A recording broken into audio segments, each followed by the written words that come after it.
handcrafts a really thought-provoking tweet that really shakes something like, here, watch this, and a link is not going to cut it, you're saying? Please do that, but then Exactly. say that, but quote it, and then put Scott Fish. Here, watch this. No, how about I just tweet, open this link and watch, and you may get an SFB spot. Boom. There you go. I think, and might be that's the most thing. watched and downloaded podcast. Oh, no question. It would easily be the most watched. Oh my Lord. Yeah. That Commission Impossible episode we put on there, like I didn't release scoring anywhere. I put it on the podcast. Holy crap, did people listen to that thing? Oh 100%. Man. Probably highest downloads of the year just to figure out that scoring. My new podcast would be like, hashtag. just throw it in there. Why not? Just all right. All the hashtags. So all the Scott, hashtags. we are live now in the event that you were curious. Yeah. I see that now. I was that in opening there, up. right? It was weird. You asked and I delivered instantly. Boom. That's amazing. I had the pizza in the oven, baby. Oh. All right. That legit made me hungry. It's supposed to make you thirsty because we are live on the open bar. It's June. It's June. I can't believe it. Is it? Yeah. Man, what a couple of weeks, J Mike. Boy, howdy. It is 9:30 Eastern ish. Always heavy on that ish. I don't know, man. I'm just excited to be back. I'm so happy to see your face again. The lineup that we've got is just incredible. I can't believe what you do to just line us up with just exemplary products of the fantasy industry. How do you do it, J Mike? Day in, day out. How do you do it? Bro, wise man once told me, just ask people. Just ask. and you know what? They'll either do one of two things. They'll say, you know what? No thanks, or they'll be like, sign me up. So we've got an oldie but goodie, the royalty, if you will, of the open bar. And then we have a rookie who's likely the foremost Dynasty player that I know, period, in the game. So you got McDowell coming on? Good call. And we've even got a special guest, unnamed, supposed to be joining us later. And one of the other things that we're really excited about, well, we got a lot going on. Usually, Gabe, I don't talk this much in the beginning. I know, we need a show sheet. I'm on a roll right now. I'm on a roll. The show sheet. Our special guest is not here yet to give us a show sheet. Let me cook. Yeah, exactly. Slacking. No, I'm just kidding. Slacking. It's so tonight's going to be fun. So a few things off the rip. Obviously, we had last week off. Gabe, congratulations officially, publicly on the birth of your first child. Like, first off, I feel like we can't go through the bar anymore before we address that. You're a new dad, the young fella, young Rook Gearing. Tell me, how's the sleep? How's the love in the house? Did you know that your love quotient could be so large? Well, come on, J Mike. You know sleep is the cousin of death. Who needs that, bro? Come on. We don't need that. No, we thankfully, like I was saying, pre-show, the pre-show notes, I was saying the sleep isn't too important because we're not working, fortunately, so we get all the time to focus on young Rook, and just 100% all on him all the time. So I don't know, man. It's been great. I hear that he is making a cameo tonight. Not entirely certain on that. I'd love to see him, make that appearance on the open bar on one of the hottest podcasts around, but we'll just have to see, man. It's not necessarily up to me. Fair enough. Thank y'all. Thank y'all for the congratulations everywhere throughout Twitter and here, there, everywhere, whatever. It's feels good to be loved in that sense. And I feel like I can translate that to him very easily. So thank y'all for that. Appreciate you. Yeah. It's Very that's nice. it's amazing. Yeah, your whole world changes, and obviously you and I have been talking a lot via text, and just kind of giving you a heads up as to all these feelings that come flooding in, come rushing in, come taking over your entire being in this process. And I'm going to get this out of the way now because people say I don't compliment you enough in life, so I'm going to say this. I am so incredibly proud of you, Gabe. You not only are father now, all responsible and stuff, but you continue to be amazing in the midst of being a dad. So welcome to the dad life. Welcome to being awesome as a dad. And I'm just incredibly excited for you. So we'll leave that there. Thank you, bro. You got it. Love you. Love you, man. Appreciate you. And next up, the chat is Liddy City. So apparently, when Casey and Scott are on the ticket, people want to come in. So shout out to everybody in the chat right now. It's not Scott at all. It is all Casey. Yeah, that's it. Scott, I want to show you something real quick. This is one of the first comments that came through right as we went live. And this is basically, I think, what people are ready for. We going over SFBX score. No, hey, what's up, Scott? No, what's cracking? Different podcast. Yeah. I mean, good. It's exclusive. Need to know. We're getting there. We'll get there, Chris Joe Smith. And appreciate you for checking in, bro. So what you meant. That's so funny. I saw they come through. I said, I got it. That is funny. That's it. But Gabe, I'm excited to be here. Is there anything else we got to hit up real quick before we move forward? I don't know. We have a fellow queen on the pod here too. I know big things are happening. You know, dad. You stay dadding. Scott's a dad himself, and he has he's a father of 1,200 teams in the league. But we also have a queen here, and I'm just happy. I'm happy to come back from hiatus and it be the Casey Kasem. So we can just go there with the intros. Why not? So what's up, Casey? How are you? How's the new pod and everything? Go ahead, plug that, girl. Man. Where can I start? Now I'm just kidding. Yeah. So I started.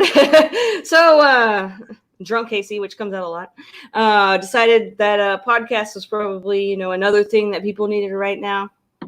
Another fantasy football podcast, but I decided to jump on with my friend JJ. I've known him since middle school, and we're doing a podcast right now. Our first episode came out yesterday. He's learning how to do the editing thing. I don't want to touch that, so bear with us. But yeah, we got everything going groovy, and we'll get all you guys on sometime. But yeah, so it's called. What is it called, right? What is that podcast called? I've been drinking, guys. All right. Started already. It is Fantasy Football JK because he's JJ and I'm Casey. So we took the J and the K. Ha ha. There you go. Strong. But yeah, strong. Not that, that you'd expect anything less, right? But yeah, so we got that going on, and you can check it out and tell me that it was okay. Slap. Well, so the first couple of episodes is just us. We're trying to get our hang of the whole being in a podcast thing where we don't have you experienced people telling us what we need to do and making us make show sheets and all that jazz. Yeah, so check it out. Tell us what you think. So thankful we don't have to do that, J Mike. See, the thing is, JJ does everything. I'm like in charge of finding the logo and nice. And the the theme song that's going to come at some point. Exclusive. Ooh, boy. He had a baby. He had a baby. I'm getting back in. Getting back into work. I hear your TikTok king over here. I hear podcasts start with. Said there was a FF dude on TikTok trying to take over, and like, no, fam, like let me step in. Let me step in. I did like that video though, where he's talking about the intros to the podcast. Bodied. Anyway. All right.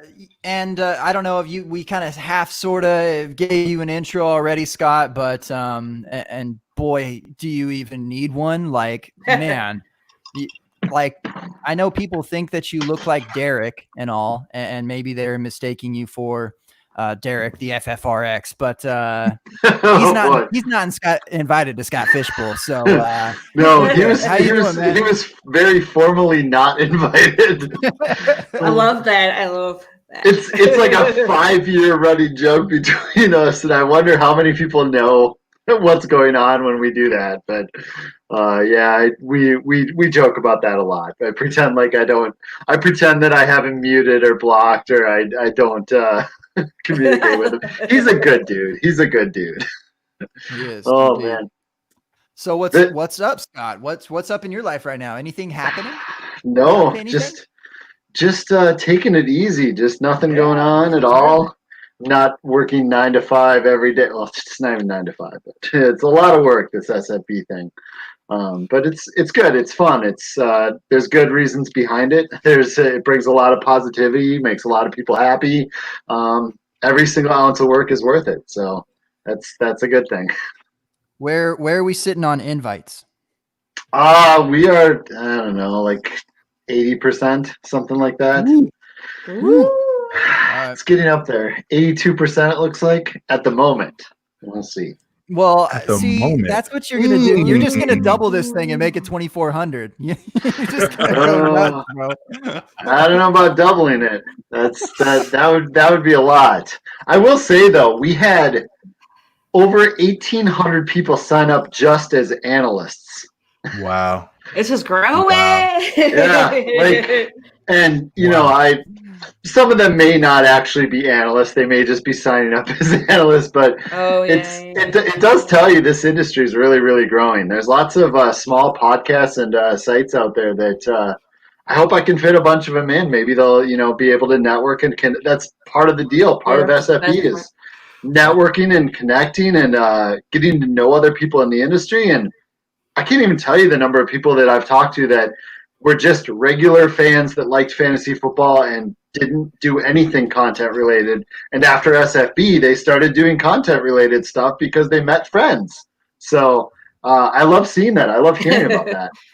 Yes. As Casey raises her hand. I'm raising my hand.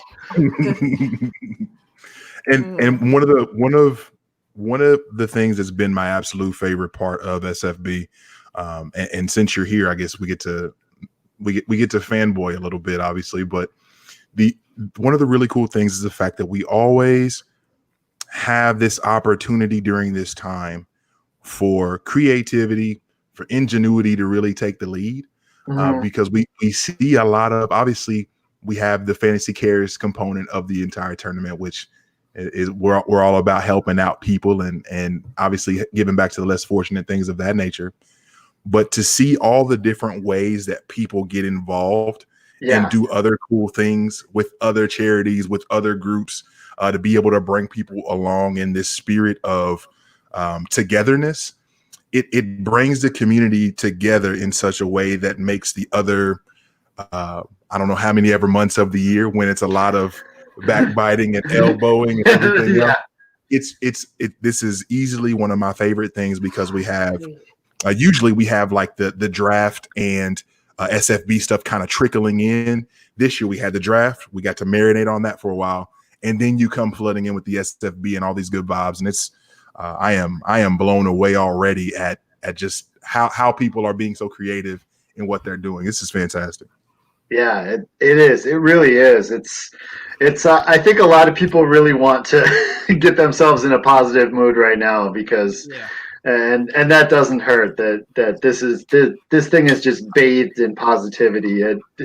It's what it is, and people want to be part of something that's good on multiple levels, and that's what this thing is. That's what this thing stands for. So I can see why people are interested in being a part of it.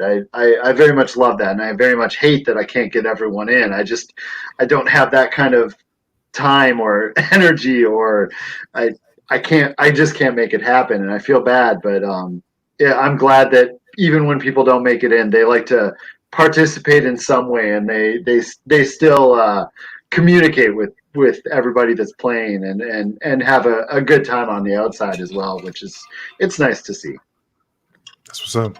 And before I forget, hey Mike, sorry, Casey, 1 second. No, you're good. Because two weeks ago, in response to Scott Fishbowl, in tandem with Scott Fishbowl is John Bosch and his Eliminators. Mm-hmm. The open bar has an Eliminator, and we did not announce it 2 weeks ago for whatever reason. I don't know, but it's an auction, slow auction, which is, totally the John Bosch vibe and the Scott Fish vibe. And it's upping the ante a little bit from 10 to 15. But it is so much fun. And you can easily just smoke J Mike and I because we forget about the auction frequently. And it's hard to keep up on because I think it's non-proxy too, right, J Mike? So it just resets exactly. Okay, yeah. So shout out to John Bosch for doing all those Eliminators. Though I know those are filling up. So y'all still have spots open? I believe so, to my knowledge. Is that true? Or do we not? We don't. I don't think we do. Because we have our chat created. I think when the chat's created, I think that's when it's full. That's capacity. Well, why don't we have another one? Why? Bosch is going to be so thrilled. You keep track of one auction. I'll keep track of the other. How quick can you get it filled? We're trying to get these all drafting and possibly done drafting right before SFB. So that's part of it.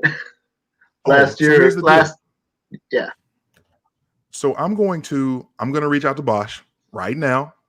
Get him on the show. Just invite. Wait, can we do that? Can I throw some invites out at people? Yes, please do. At this point, if you want, we can get crazy tonight because I did say, hey, if for everybody that's in the chat, and again, thank you all. If you're listening to this in podcast form, you're missing all of the fun that is the actual live show here. 60 people in the chat. Scott, I'm telling you, you have no idea what the Scott Fish effect is. Good. I was gonna say is that hopefully that's not your off-season low there. No, this is Where did Casey go? My internet is just. That's that Texas Wi-Fi y'all be fooling with. I blame everybody being at home for work right now. I mean, it is 9:00, but still, So and this especially goes out to Casey McCoy in the chat. Casey, Tyler Gunther, you all have been hounding me after I made the funny, subtle remark of saying, hey, what about an open bar startup? Well, I've got news for you. I haven't even talked with Gabe about this yet. What? It's not going to be. Nope. Man, hear me out. I thought you were just going to say it's not going to happen.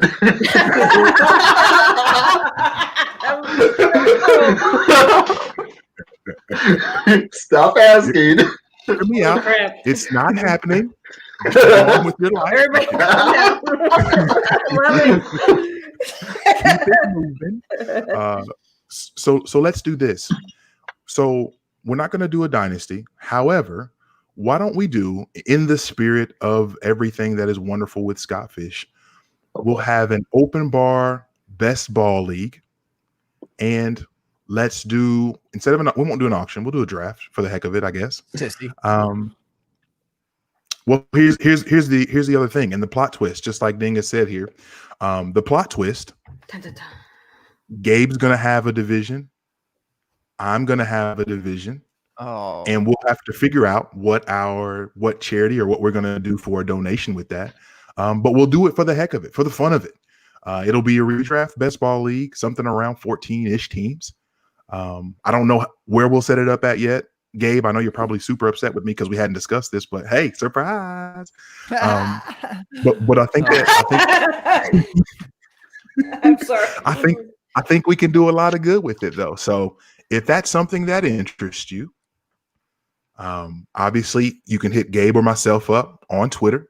You know the handles at JMikeCheck, at FFManBun, or the show's handle at the Open Bar Pod, and hit us up. Let us know that you'd like to be in it.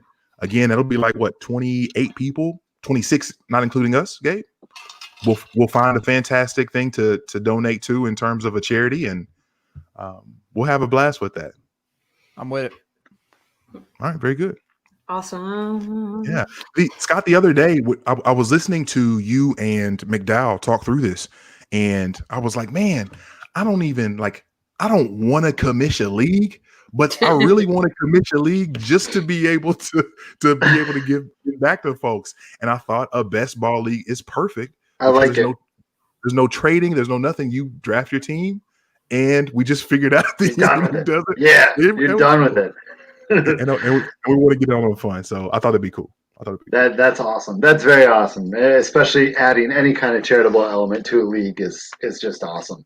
It's all man, I love seeing that out there. I was talking about this with someone earlier today, and I think I might have tweeted it, but back when I first started going on pods and this really goes for anything that you're passionate about in the industry. If you're trying to make your way in the industry or trying to make something be a thing, when I would go on podcasts or radio shows like 7, 8, 9 years ago, whatever, when they would ask me, do you have anything to plug? I would throw in there, hey, why don't you consider giving one of your entry fees to charity or whatever. And I would throw that at the end of every pod or radio spot. And I would do it every single time I was on any show forever. And 8, 9, 10, it wasn't a thing at all, but I kept pushing it. Now it's like legitimately a thing. And the same thing happened when I was trying to push Debbie.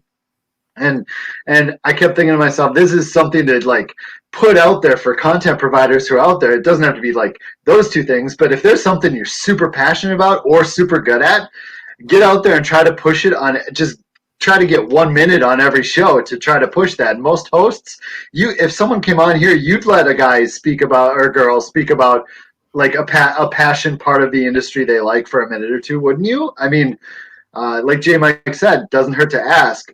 If you just keep pushing it, you never know. It might make it, and it might become a very, very real big thing at some point, which is just awesome. So I just wanted to put that out there for, potential starting up content people. Just keep pushing because it can make its way into the landscape. Indeed.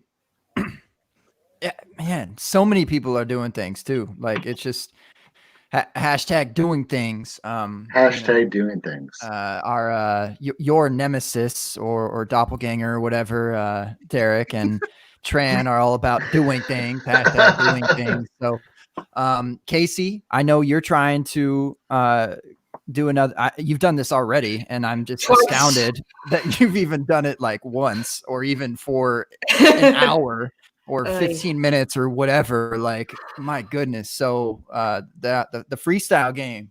Oh yes, I'm gonna try to do something with that. I mean, it's cool and all, but it gets kind of I think people want it to be mixed up. So like people like Gabe or somebody comes on and does a little bit of this and a little bit of that. That'd be cool to kind of break it up. So it's not just me sitting there sounding like a crazy person. It gets repetitive. I think I start getting a little crazy in the brain when I'm like on hour 3 and I'm trying to freestyle. But yeah, I've been last year was like the real big one for Fantasy Cares. I did a freestyle rap for 3.5 hours, and then this year I did one for 3. It's a lot. Yeah, no, like 3 minutes is hard. So. I don't know how you do it. I love freestyle rapping like it's crazy, but like 3 hours. Like the first time I had my friends with me, so it was cool. Like it was at least, they were there like, woo, and then the second time I did it, it was just me. And I'm like, oh my gosh. But I think, I don't know. It's for a good cause. So even if I suck, it's for a good cause. Yeah. I don't know how you do it. Have you guys seen Monsters, Inc.? Oh yeah. Mm-hmm. Oh yeah. The freestyle improv guy on the quad, he he tries to improv for about 3 seconds. He's like, dang it, that's me. I can't improv for more than 2 minutes. I don't know how you do that. It's just so impressive. I think it must just take a bunch of practice. Like after like you do it so many times, you just naturally have words that rhyme with each other, just like connected in your brain, like those synapses have connected. That it just works for you. I do a lot of studying words that rhyme. I do a lot of practicing in my car when I'm driving to and from work. Oh yeah. Then my homies, my friends, and everything, they're actually like better at it on the spot when we're just like sitting there. But I can keep it going for longer, so I'm like, okay. I'll take what I can get. It's a cool party trick. Yeah, that's the key. Just keep flowing. Yeah. And keep looking around the room to see what you can incorporate. And also do it around a bunch of drunk people is the best because they don't know if you're rhyming or not. And I know that doesn't work on the internet, but like at parties when everybody's like, oh, come on, come rap to this beat. You're like, matter of fact, in regards to asking how the last week has been, there were 2 nights where young Rook was just up until 4 a.m. and would not sleep, and I was kicking it with him in the living room, just bouncing whatever, and then I literally I don't know what, I just started trying something, like anything to make him like a little bit happier. I literally started freestyling to him and it worked. Nice. So I was like, all right. So, you know what? I really think the fridge so big. I love that you've already got his rap name, Young Rook. Going. It's right there. I mean, that sounds so awesome. Like that dude's gonna get so many hits on Spotify.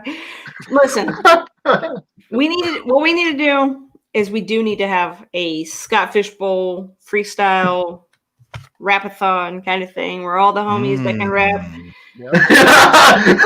Thank you for getting me excluded from that really quick. One of the ones that can't. Do you want to come on for 30 minutes? Get down with it. Can I spend a week pre-writing my 1 minute freestyle? It's like a little cipher, a little cipher here. That doesn't really work. and that's the thing, Scott. Freestyling has turned into basically short writtens that people do. So there's like the actual right. I'm curious. You can't do that. All right. Sorry to interrupt, but speaking of, we do have a special guest on the show tonight. Let's get it. Man, we do have a special guest on the show tonight. He might be a little bit. No. That's so adorable. Hearing of all time. Oh my gosh. How cute. Stays 101. There he is. Little homie. You're on a podcast, bro. What a nephew. What a cutie pie. So started that podcast game young. That's him. Man, come on. Anything to share? Who is your 101 in Scott Fish? Okay. Alexander Madison, good choice. Come on now, Rook. No pandering to the guest, Rook. Come on. Sheesh. Man, that kid's already better at freestyles than I am. Oh, that kid. Gorgeous. Amazing. I love it. Kids are the best. Oh, they are. Don't start. Let's not start. That was our 1 year anniversary talk. Anyway, that's neither here nor there. Dude, every year is better. Each year gets better. It's oh man, I love it. Kids.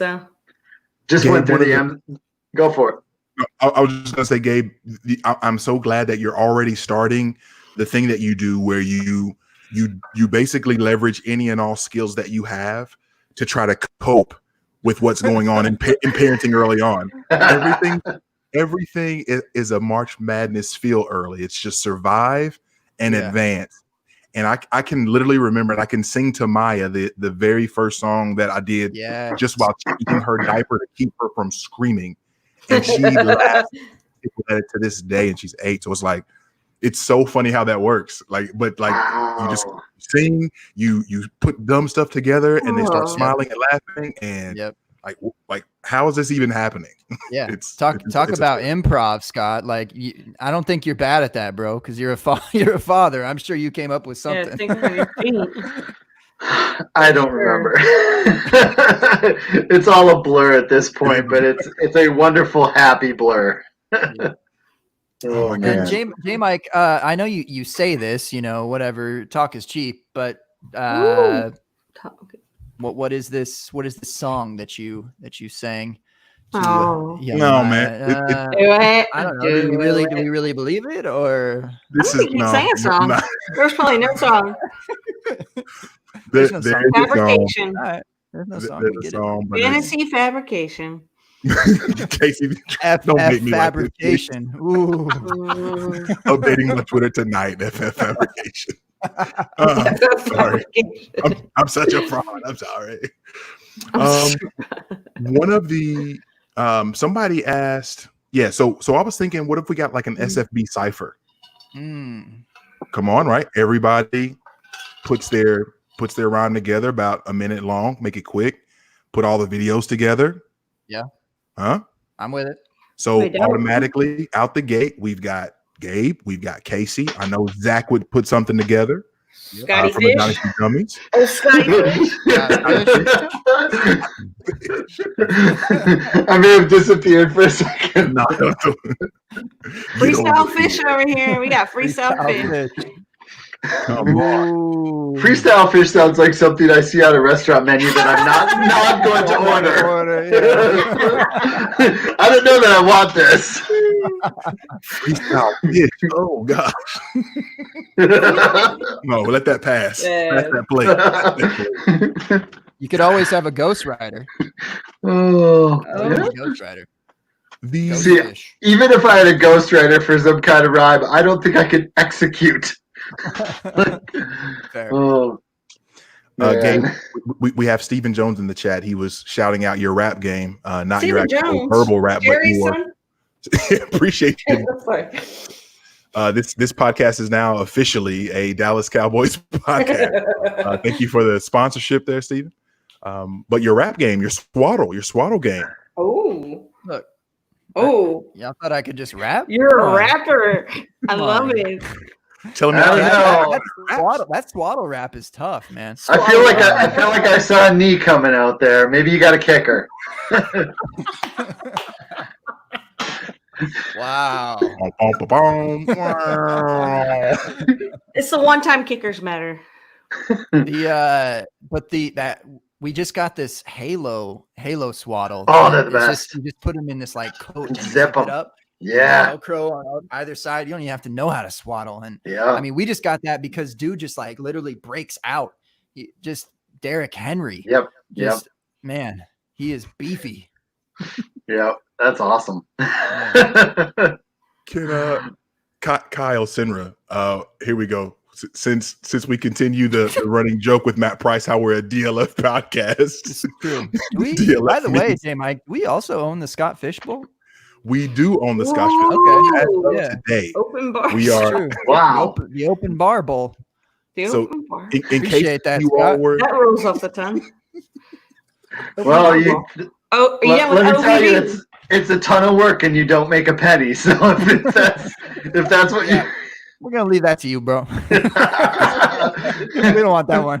You can acquire everything but that. You have it back. You can't triple stamp a double stamp, Scott. You can't triple stamp a double stamp. So, and I want to get this in now. We're 30 some odd minutes in. Yeah. I know people are excited. People are whatnot. I do want to say this. And Scott is so incredibly generous. I don't know how we're gonna do this in the course of this show tonight. At some point, we'll do this in the show tonight. But Scott has been so kind as to allow us humble bartenders here at the open bar to give away one seat at the SFBX table. Oof. I don't know how we're gonna decide who gets it. I don't know what it's going to look like. Battle. Bring people on one by one. I mean, that would be cool. Maybe I'll do that. Maybe I'll do that if I decide to give away. If Scott lets me give away. Possibly like a complimentary rap battle, J Mike, in the chat. who can give the best compliment to Scott Fish. Ooh. It has to be a couple of bars, have it rhyme, etc. Scott Fish might blush. Yeah, that would make me feel uncomfortable. The chat seems excited about having a spot up for grabs, though. Yes, They are. And earlier when it was like, it's the best time in the freaking year. It really is. I love it. Man. So I guess we'll figure that out sometime throughout the rest of the evening. We've got some time to figure that out, but we'll work it out. Mm-hmm. One of the questions earlier though, Scott, and Casey, are you in any Debbie leagues? No, not anymore. Not anymore. Oh man. Try them. I was in a league with Bosch. I was one of the Bosch leagues. I'm not going to talk about it. I can't. You know what you're doing? You know what you do in a Debbie league if you don't like the Debbie part, Casey? You trade your Debbie stuff for veterans and rookie stuff. I guess there's a lot more to it than just it being Debbie. Okay. Bosch has very intricate leagues. That's for sure. I gotta move slowly. I'm still new to this whole Dynasty game, so yeah. I always like to recommend to people who are just starting out trying Debbie. If you don't like the Debbie aspect, it's just extra assets you can trade for other stuff you actually want. So I always encourage people to at least dip their toes. Yeah, I'm a big fan of Katie Flowers. She lives around here. Sure. We hang out sometimes, and she's Debbie times she's a awesome. million. Yeah, she's awesome. Does some awesome work. But yeah, the Debbie times a million. If I need help, she was the one I was going to when I was in that league. J Mike, I was I felt a moment of pause, and I was going to say I listened to you right after the draft. I think you did like 2 17-minute podcasts or whatever, 15 to 17-minute podcasts. Like you do short podcasts every once in a while. And I was thinking to myself, I saw someone once tweet that they could listen to you just read the phone book, and I thought to myself, that is accurate. I could listen to J Mike just go through a phone book. Like I almost want you to go through a phone book for 5 minutes and put it on your podcast feed and see the response you'll get. Because I think I would listen to you read a phone book. That's wild. I appreciate it. And I think it's Bobby Koch. Bobby Koch is the one who said this. Oh, yeah, Bobby Koch. Shout out to Bobby. Hey, let me tell you something. Here's another J Mike compliment that's gonna, gosh. Big smile. Oh, so the other day I was talking to Russ because we've been talking to him, me and my new co-host JJ. We've been talking to Russ because he's going to be our next guest on, and I was talking to Russ about how I think JJ's kind of new to the fantasy football Twitter universe, and Russ said, just send him anything that J Mike's been on. Anything that J Mike's been on. He sent me the Dynasty, what was it, the Trade Addicts that you were on last. He sent me that whole video and everything and said, forward this to JJ because he's going to see how awesome that J Mike is, how relaxed J Mike is, and everything is just so smooth. And I was like, yes. So anything that you're on, I'm like, hey, JJ, listen to J Mike. Wow. Yeah. First of all, that's incredibly high praise, and I appreciate that. That's hilarious. Yes, Russ said that the other day, and I was like, I don't know what you mean with that, but you're just so comfortable. It's incredibly kind. I appreciate it. I just like to come on here, and the beauty of it is Gabe just makes it really easy for me to be me and not have to try to be a lot of other things that I'm not, which is super sharp like him and super smart like him and all these other things. So it's fun. It's fun to be able to be me. But thank you both. That's huge. I appreciate that. Like I remember you from Grab Bag when you were on with Gabe. Like I remember that podcast because Gabe's like, if you ever do a Dynasty League, you come on my podcast. And then I waited too long and there was that. But when you were on there, I just remember the episode being so clean and so like relatable, so fresh and so clean. But yeah, J Mike, you're a podcast inspiration. I appreciate that, man. But for real, I wasn't ready for all those kind words. Thank you all. That's fun. That's a lot of fun. It's and for real, I was like, JJ, if you don't watch this, then we can't be on a podcast together. You have to watch. Just enjoy. That would be my only bit of advice. How long have we been doing this, Gabe? 3 plus years? I don't know. Time flies at this point.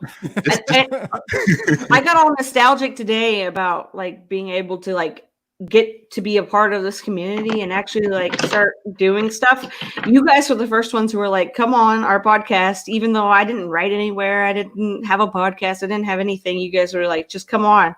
And like that kind of stuff is, I'm gonna start crying, but that kind of stuff is just, and Scott being here is awesome too, because like that's one of the like turning points for me when it came to fantasy. Like I got a spot in the Scott Fishbowl because I did a contest with her fantasy football, and they were like, and then like from there, this is my 6th year being in the Scott Fishbowl. It's like freaking crazy how this community comes together. It's absurd. It's been that long. Wow. Yeah, I know. I know. Wow. And I've learned a lot because I found out through the app. I forget who posted it. The one that shows like everything about everything when it comes to Scott Fishbowl. But the first year I only won 2 games because Joe Flacco was my quarterback 1. Life comes at you fast. It comes at you fast. I had no clue what I was doing. I realized like, I thought you could wait on quarterback. Yeah, not in Scott Fishbowl. No. And I will continuously credit your nemesis, your doppelganger, whatever you want to call him, Scott, Mr. Derek, up north Derek. He once said something to the effect of the open bar being the place, like basically the center point that where the big names and the folks who just enjoy kind of the community can all come together, chop it up, enjoy themselves, and really be a part of something that's bigger than you, but also you're free to be you as well here. So that's for you all to say those things. Appreciate it. And I think wonderful. I think the first episode I ever watched had Scott Fishbowl, and there was an LFO aspect to it, and that was we get crazy. Scott Fish, and I was on that episode. I think that's the first one I ever watched. And it might not have been, but it's the first one that sticks out to me. Oh, I remember that. Okay, I'm about to start crying. This is like a very like sentimental. Just happened, of course, on the one-word answers equivalent. I think you asked about. Did you ask a question about Devi we were getting to it. I mean, J Mike deserves like 30 minutes worth of no way, none of that accolades. I reposted a question from our dear friend Kane. What up, Kane? Hope you're well. Kane. I reposted a message from Kane in the chat because I had to go find it in the YouTube chat and end up bringing it back over so that I can actually show Scott. But one of his questions, Scott, was, hey, can you get Scott to talk about what Devi was in the past and how it's grown to basically now? There was a question, wasn't there? Yeah. Oh my Lord! About the Vikings that we missed. We can get to that maybe. Debbie was nothing at one. Like in the late '90s, I remember I couldn't find anything Debbie related, and then the early 2000s, I would go on message boards and AOL chat rooms. If anyone in this area is old enough, just to like try to find anyone who was doing it, and no one was. Which led me to, wow. I eventually found myself on a certain message board more often than others, and from there started some Devi leagues from there. But I had Devi leagues before this, but it was really hard to find. There was no Devi content. I hate. Part of me doesn't love talking about this part of it because it's almost a little bit of a toot your own horn situation, but like. At one point, I was one of the only guys doing the Devi podcast, any Devi articles, any Devi rankings. Like it just didn't exist out there before the mid 2000s. Like now you can type into Google or like find on Twitter 100 people doing Devi things. You couldn't find information, and people probably don't know this, but like places like Scout and stuff that do rankings on high schoolers, that didn't even exist until like 2003 or so. So Debbie before the mid 2000s was you watched college football on Saturdays and that was your information pretty much. It was not an easy task. I'm sure some people in the chat might remember that. I see Shane Helms in the chat, and I know he played Debbie all the way back at least till 2005 or so with me. So it's been a wild ride, but it's amazing now. The more information out there, it just makes everything better. But yeah, early on, those were some tough days. You had to really work to know players. Willis is awesome. Puts AOL chat rooms, great times. So, yeah, I mean, like we were really struggling to find other people that liked playing. I was in like Good Charlotte chat rooms and shit like that when I was each sex location, like not like do you want to play in a Debbie league? yeah, that was me. That was me. I'm 12. Hey, DEVY. I'm down with Debbie. See, in the really early days, I just called them college farm system leagues, like Major League Baseball. Like there wasn't really a term for it. So originally it was just college farm systems is what I went with. But now it's called Debbie leagues. So man, yeah. That's funny. Long history. Development. It goes way back. Golly, this is too funny. Oh, Lord. You want to play Farco? Steven, you show your age there. This is a fun question. I'm enjoying this read as it went by here, and I want this for everybody. Scott, I know that you probably answered this on Commission Possible at some point, but I'm definitely curious about Gabe and Casey's answers because I don't know that they've ever given this. But favorite settings for league to play in, and what makes it your favorite? Shout out to you, Benjamin. Appreciate the question here, sir. Oh, Jesus. Favorite settings for league to play in, and what makes it your favorite? Is this for any of us, or yeah, all of us? Well, Ben wants it to be specifically from you, so you can either kick us off or what? But we're all. But J Mike's like everybody else should answer it. Yeah, I guess. If we're going down to the nut basics, my favorite is 14 teams with a 13-game season where you play each team once, no divisions. So 14-game season, no divisions, play everybody once. I like the playoffs to be a group play. I don't like head-to-head. I like it where it's the 4 wild cards play, 2 advance. Then the 2 wild cards and the 2 bye-week teams play, 2 advance, so that it's not a head-to-head. The 2 best teams each week advance, so you're getting the best teams to advance, eliminate a little bit of a luck. I won't play in a league anymore that's not super flex. I just can't do it. And I generally need some kind of tight end premium because I love tight ends and I want balance. Like I as people have noticed with SFB through the years, I've made it so that all 4 positions come close to each other, creating balance, which creates trade value, and it also creates trade and auction, basically chaos. So I guess those are the main things I look for when I'm creating a league. If I create new ones, I'm always trying to figure out something that possibly I've never tried or want to experiment with.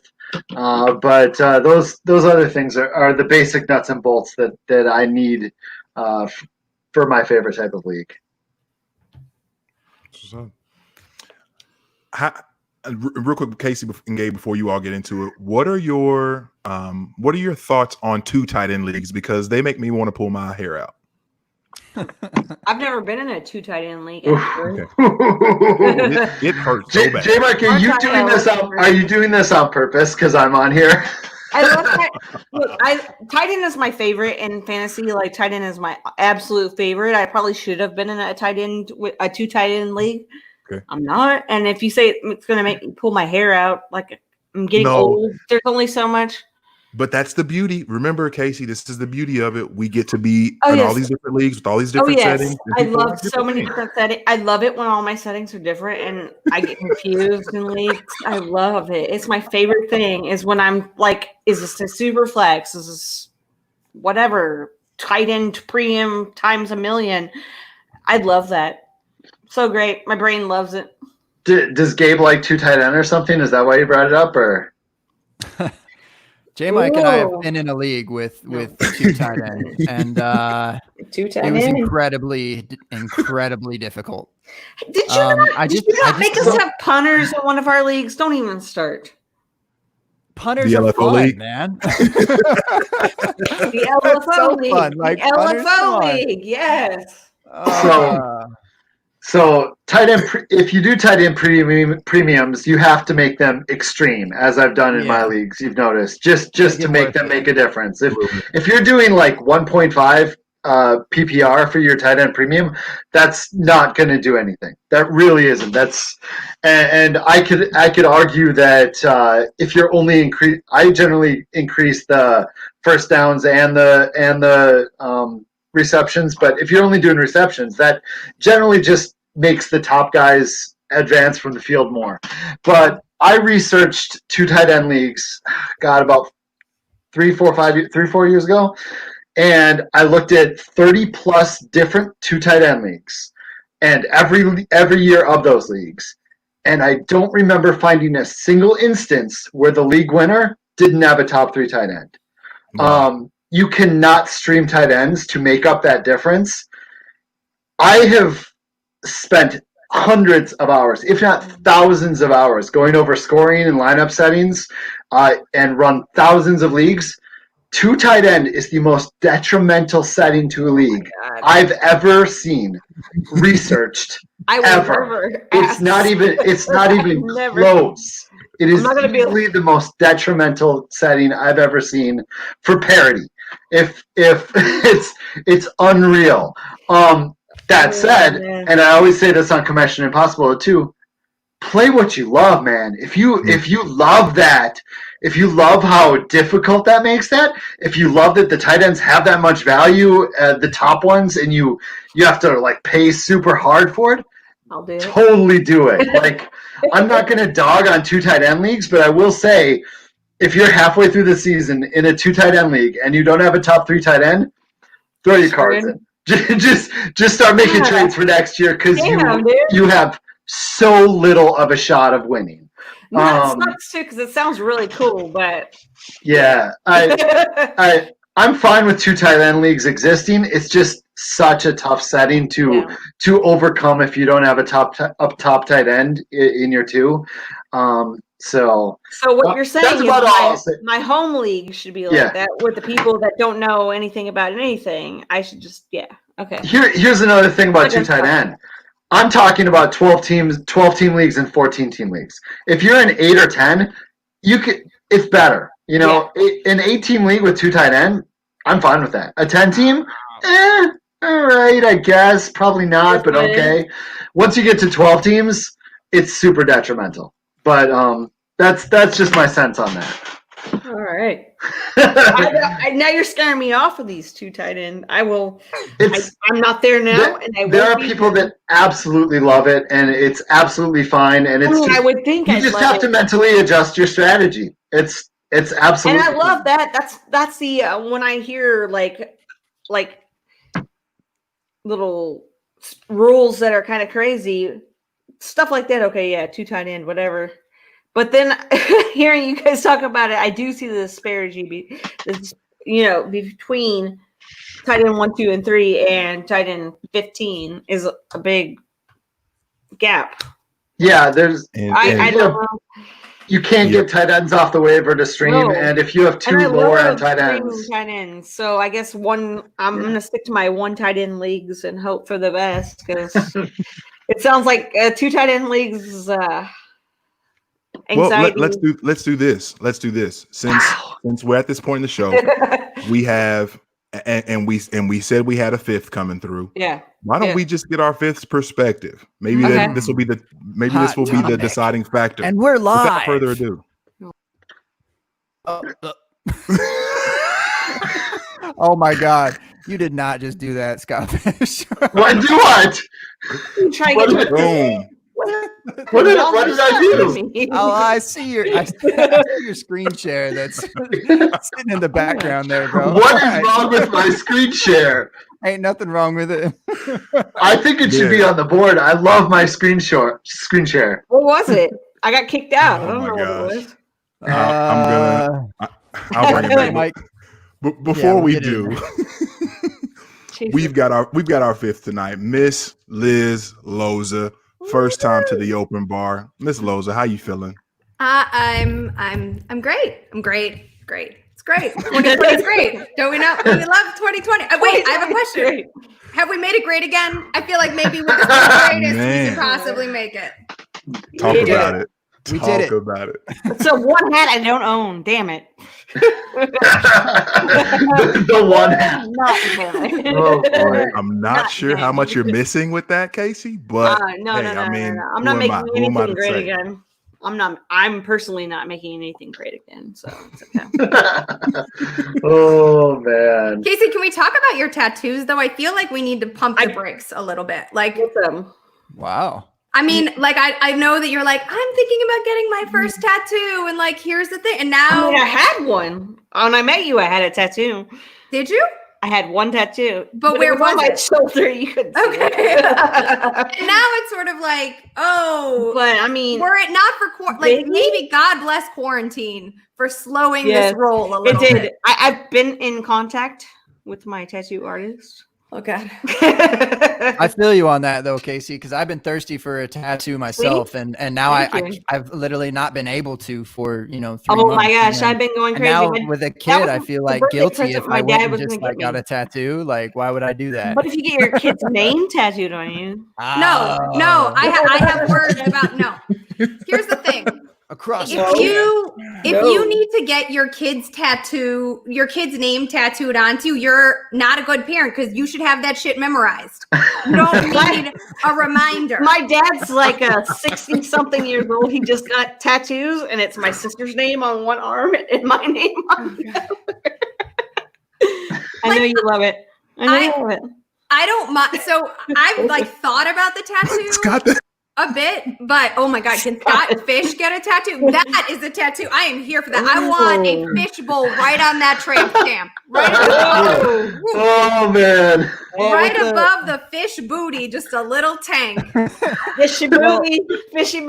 There's that league popularized with Matthew Berry, etc. That with the loser getting the tattoo of the winner's choosing. Like, why isn't there a last place for the Scott Fishbowl that is required to get that Fishbowl stamp, that fish stamp, that bowl stamp? Come on. What are we doing? Now you've got me looking up who got last place last year. Because you know what will happen, Gabe? Gabe, what will happen is people will go out and get that tattoo, and they'll be like, Scott, I got this tattoo. You have to let me in Scott Fishbowl XXX or whatever, that will happen. That's a slippery slope. Yo, that's a slippery slope. No. Yeah. Yep. Come on, man. Oh wow. Come on. No. 100%. No. I mean, it's totally gonna cost them like $60 at least at the minimum. Hey, and Liz, Liz, in the Twitter DMs, I'm gonna put who got last place last year. Is it me? Nope. All of a sudden, I was like, "Oh no!" No, but I bet it wasn't it like a high. It was kind of a higher known name. I'm guessing. I'm not going to call it out. Yes. I'm not going to call it out on the podcast. Do the research. Really? I'm sure. Wow. Hey, I'm almost positive I remember looking at the rankings last year and seeing somebody down towards the bottom that I was like, whoa.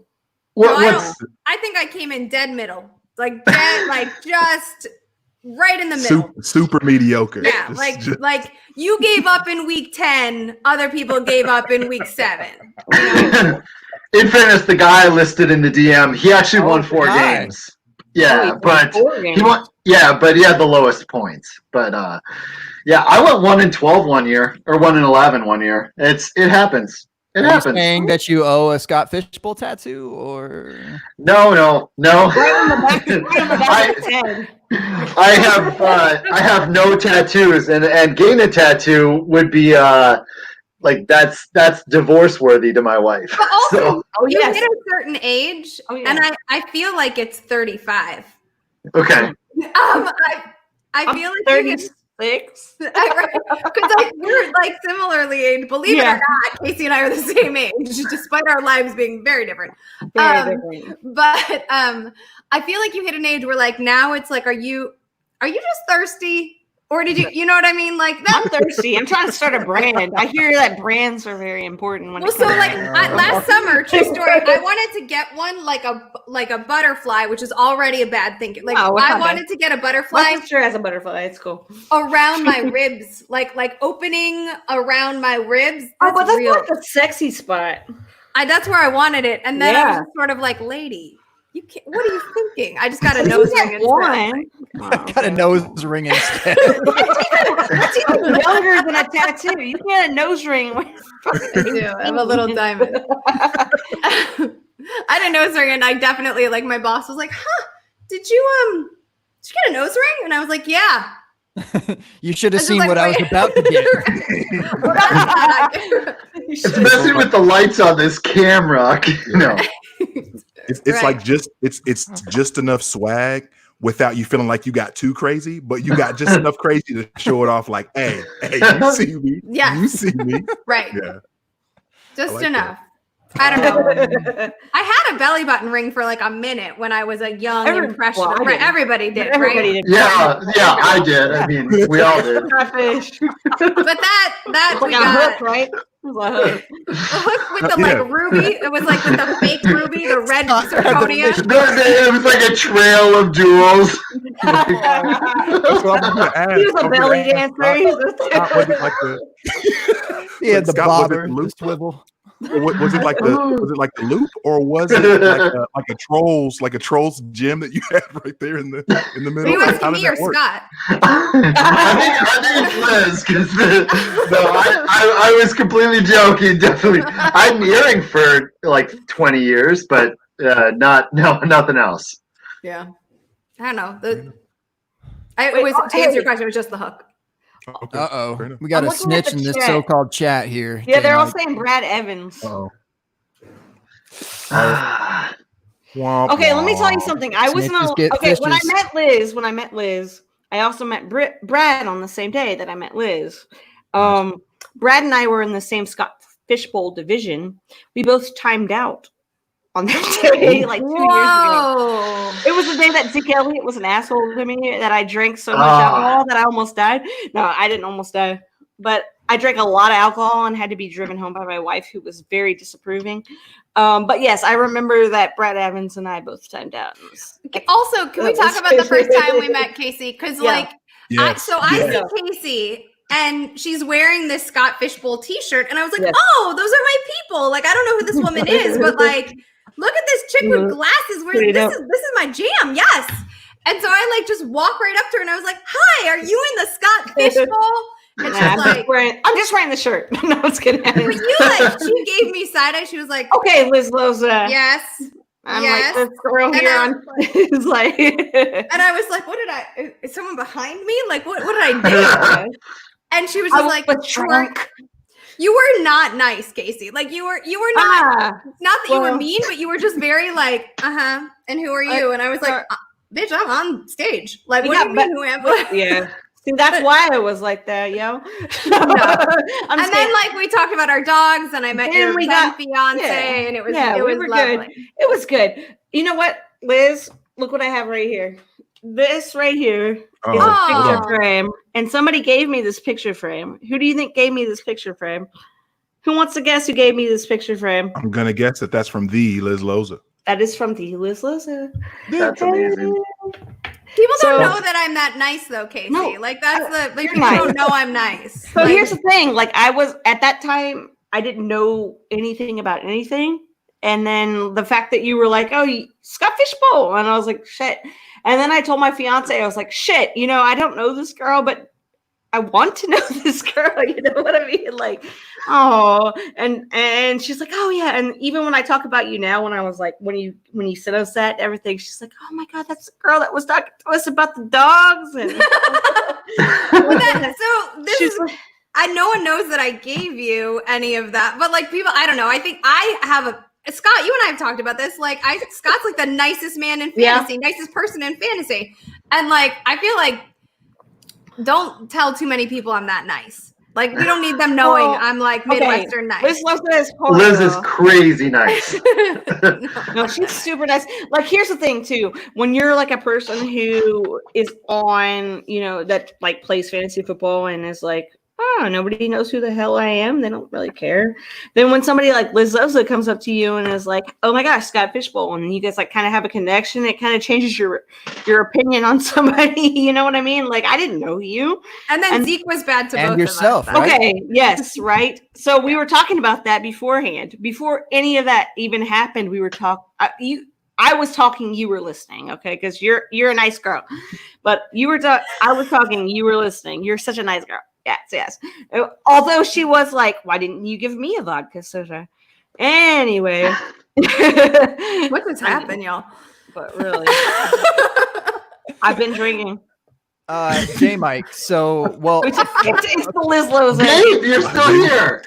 I know. Well, hey, look. Welcome. We're live. It's the open bar. 9:30. Sorry, I haven't seen Liz in a long time, so no. Fair. This is, I mean, we try to get the ladies' night, lit when we can, and this'll do. Well, look, Liz, welcome to the show. First of all, I mean, thank you for joining us. J Mike has a question for you right away, right off the top. So I do. J Mike, let her rip. J Mike. Look, I'm sorry. Listen, man. So much has happened. I know. I know. Just in the last 10 minutes, bro. Like we brought Liz in and she just snapped. But we were trying to ask her a question about tight ends. Yeah, we're still on this tight end. Emotions are. Chef James, you're exactly right. Emotions are real on the open bar. True. Casey back together again with Liz. We're excited. We're happy to have her here. I know there's a lot going on. Yes, I'm sorry. And Liz, so this is two things. So first, I want to let you know something. Scott has been gracious enough to allow us this evening to give away a spot in the Scott Fishbowl X, SFBX, if you will. Scott Fishbowl 10 if you're nasty. Right, Gabe? Right? So nasty. If you nasty. So with that said, we couldn't really figure out, hey, what's a good way to figure out how we'll give this away to people this evening?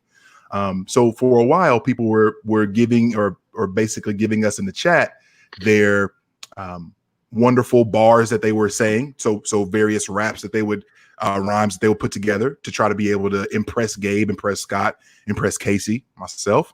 I don't know if you guys have been keeping up with those that have gone through or have been picking favorites at all. I don't know if that's officially what we want to do, but we got to figure out by the time we end the show tonight how and who we're going to give this spot away to. So Liz, whatever creative mind that you have, which I know that you do, Hollywood, all in your veins. I get it. You're on the spot. J Mike, I should not be a judge on that. Anyone who can string 5 words together that sound good in a rap would be impressive to me. I can't do anything. And all these guys that said that they want tattoos to get into the Scott Fishbowl. That's my vote. I want that. See, I cannot be. Do not do that. I cannot. Do not do that. That is not what you want for your first tattoo. No offense, Scott. I won't have one. So. So that's first, Liz. So be on the lookout. If something really gets you all sorts of excited in the chat that says, you know what, this is fantastic, let's run with it. Next, we were having a discussion and we were talking about favorite league settings. Okay. Like what is your favorite league setting? And we also got into the bag of tight end premium and 2 tight end leagues. So first, can we hear what your favorite league settings are that you're like, hey, if the league is put together like this, I'm there? I love a half-point PPR, super flex. I if I'm being really transparent, I'm trying to change some of the words I use when we talk about fantasy. So I don't want to say auction draft, but I don't know what else you call it. Yeah. Understood. Yeah. Gotcha. So somebody come up with something. That'd be cool. There was one I had on my walk, and then I didn't like when I was working out earlier today, and then I was like, oh, but then Robin on Peloton said there was a hill, and I lost it. Robin, another hill. Damn it, Robin. I gotta coming to see you, Robin. I know. But that's it. But yes, so like a half point PPR super flex auction style draft is my favorite, because then you have a chance to get whatever player you want to get. Very good. Yes. And let me ask this. So where do you stand in the eyes of dual tight end leagues, like 2 tight ends? I mean, so I appreciate the extra effort, and I am already. Thank you. I mean, and like the Stopa League, right? The Stopa League's a 2 tight end, right? Yes. The Stopa League is. It's like tight end flex. Like it doesn't have to be. It's tight end premium, but it's not. Fine. You don't have to. I've only been hearing bad things about 2 tight ends tonight. But honestly, like Casey, I got my start writing tight end sleeper pieces. So I feel like I'm still like I go peach picking once a week, and I feel like it's also up my alley and what I like to do. So finding, and I have a pretty good, I found Mark Andrews last year. Now a lot of people are owning that now, but like I was on the hype train like in May. So I felt like I can own that one. And so there are, like, I'm really high on Jonnu Smith this year. I'm sure his stock is going to be dry. So I appreciate the challenge. I just don't want all my league. Like I want one like that, and be like, oh, this is the league that I have to, but I don't want all of my leagues. However, if all of my leagues were half point PPR super flexes, I'd be down with that. Liz, first of all, great answer. Welcome home. You're amongst friends here at the Open Bar. we're not the biggest 2 tight end fans, but also Gabe. Yep. I was thinking this as she was talking, and someone put it in the chat. Yep. Maybe whoever comes up with an alternate style name for something that's auction style, but it's not auction. Maybe that's the person. Yeah. Maybe that's the person. That probably just shifting to the word bidding. And if you put, you can't open bid draft. I feel like it's like cash draft, like some. I feel like my home league would probably be an auction league. Distribution. If we had a different word for it, I really feel like my auction league would, because we're talking about it and everybody feels uncomfortable saying that because. Yep. I mean, the yeah, the backlash from all that. But yeah. So somebody come up with something super awesome. That might be it. I see a notorious BID in there. That's pretty funny. That's just fire in general. Who wants to do on notorious BID? Somebody would say yes. Yeah, we're gonna. If people are gonna put these in the chat in the so-called chat, J Mike. No, there's no denying the chat tonight.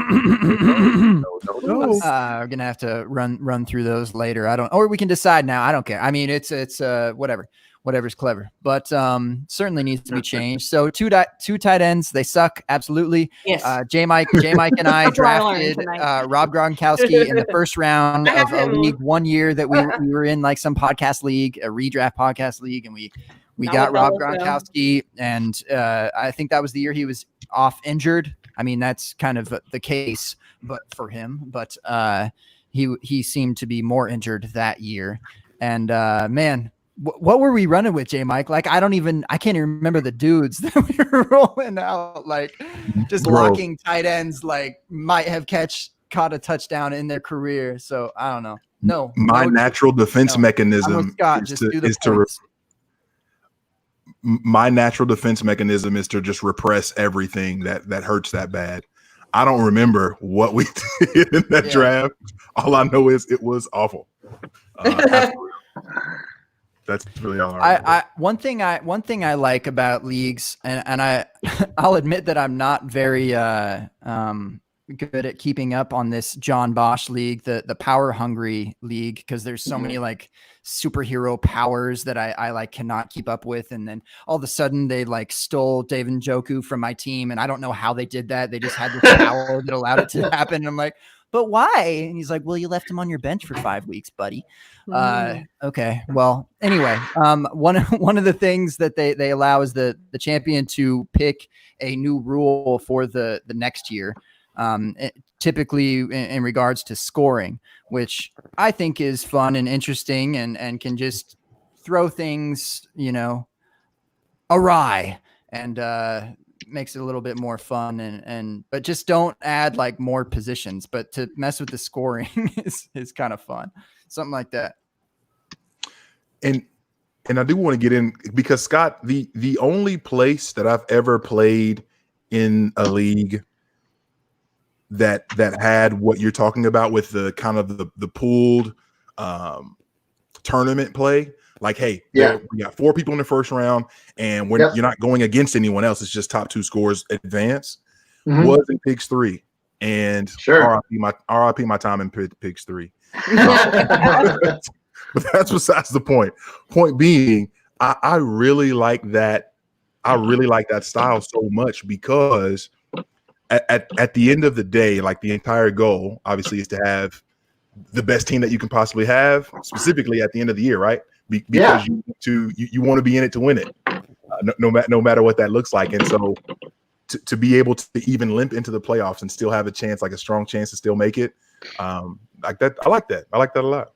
Yeah, Ryan and I got a question about that on Commission Impossible if we'd ever heard of that style playoff, which is crazy considering we've talked about it several times on Commission Impossible. But I found out just today that all of Ryan's leagues do that and all of my leagues do that. We don't even have a league that doesn't do that style of playoffs, which just speaks to how much it's my favorite. But it definitely takes some of the luck out, and you're more likely to get the best team winning the championship. Yeah. I'm just going to throw this one out there right now. Yeah. Fabulous leagues. Oh, see, I thought you were going to throw the one I put. This guy right here. I like that one too, Scott. This guy right here. Scott, I like that one too. He had the one I liked. Fabulous leagues. I like that a lot. I liked, he had that one too. I've been drinking. I don't know. He had the Notorious B.I.D. Whatever he said. Yes. Notorious B.I.D. was also strong. Look at Liz coming in. Yeah. I got that assist right there. See? That's why she's my main chick. Sorry, Sarah. Don't do that while she's taking a drink. I've also admitted I had a belly ring, but I'm not in college anymore, Casey. I would say something really mean, like she has a tramp stamp, but I'm not gonna say that. I don't. Not you. Oh, somebody else I know that's also my. Oh, your wife.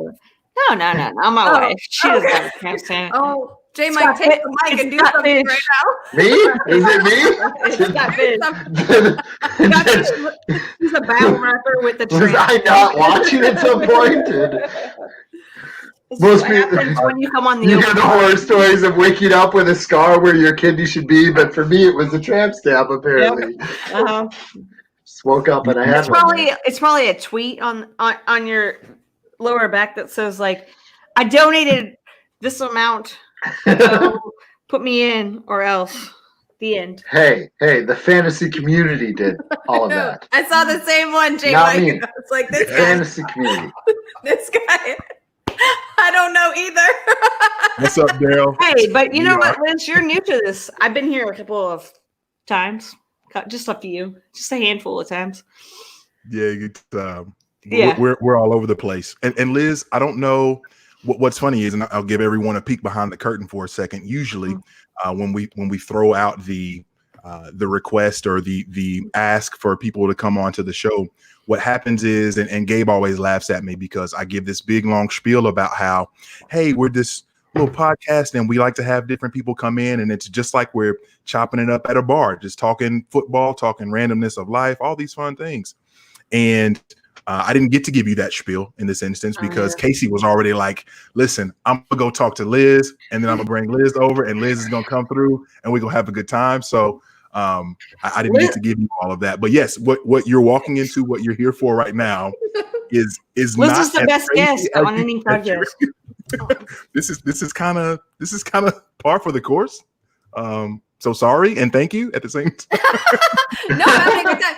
Well, we should. I mean, if we're pulling back the curtain, also when we're having our DM, our private DM, I was like, okay, like, are there any? Because lots of times, you go on a show and there's a show list of like, I want to talk about, Golden Tate's rebound ability and like, is Darius Slayton overpriced and like, who's believing in Devontae Parker doing it again, right? And I was just like, if I'm supposed to have some stats ready, I want to know, I want to be able to pull them ahead of time. But then, and then everyone's like, no, I'm like, well, that's cool. I'm a pro. I don't need that anyway. And then we come on and it's like, I got a belly button ring once.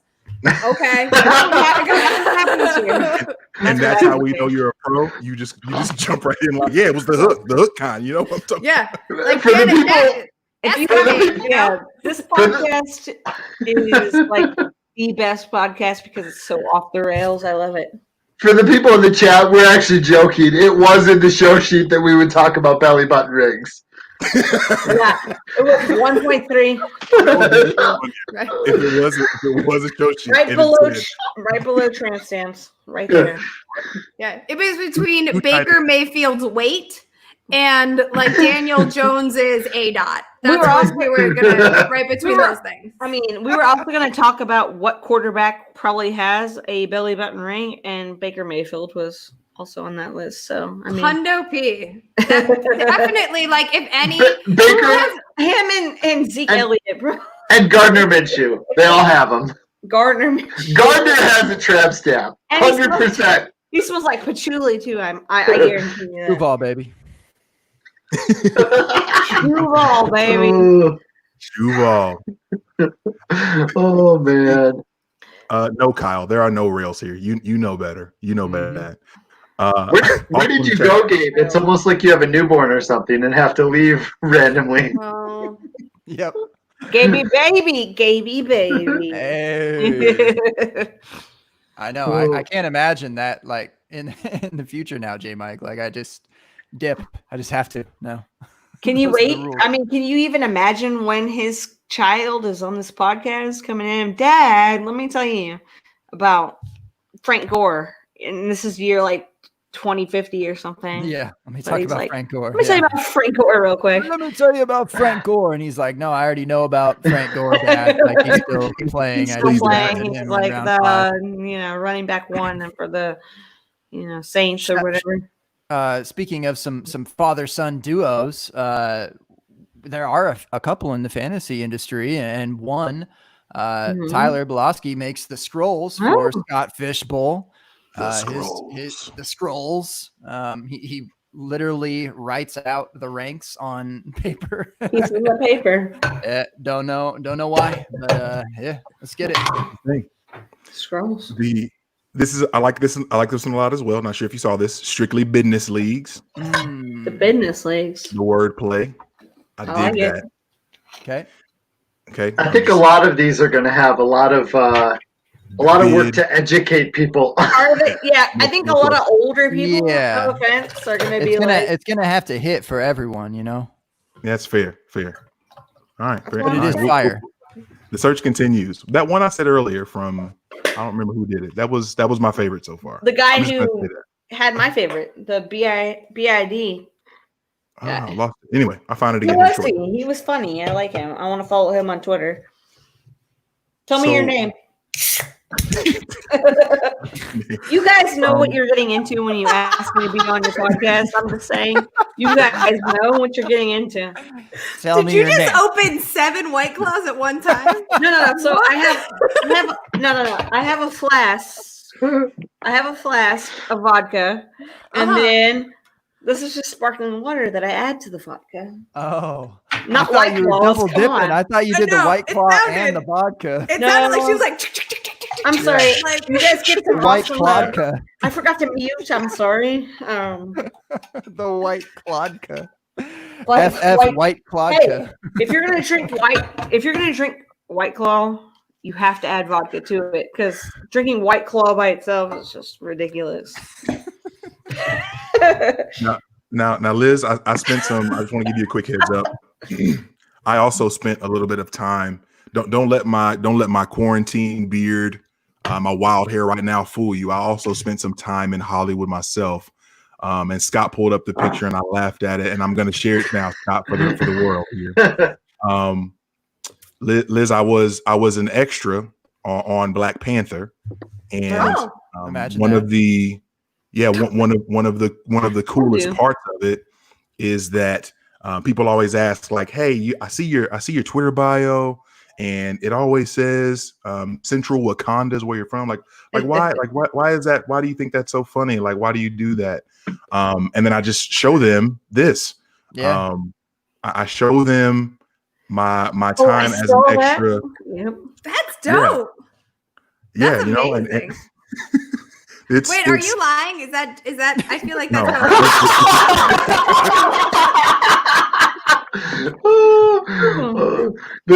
it's yes. Yeah, it's a total joke. It's a total joke. So wait, because I was like, you know what? I thought a lot of that movie was CGI, and like that's a lot of money to put all the extras in those costumes, but like CGJ Mike.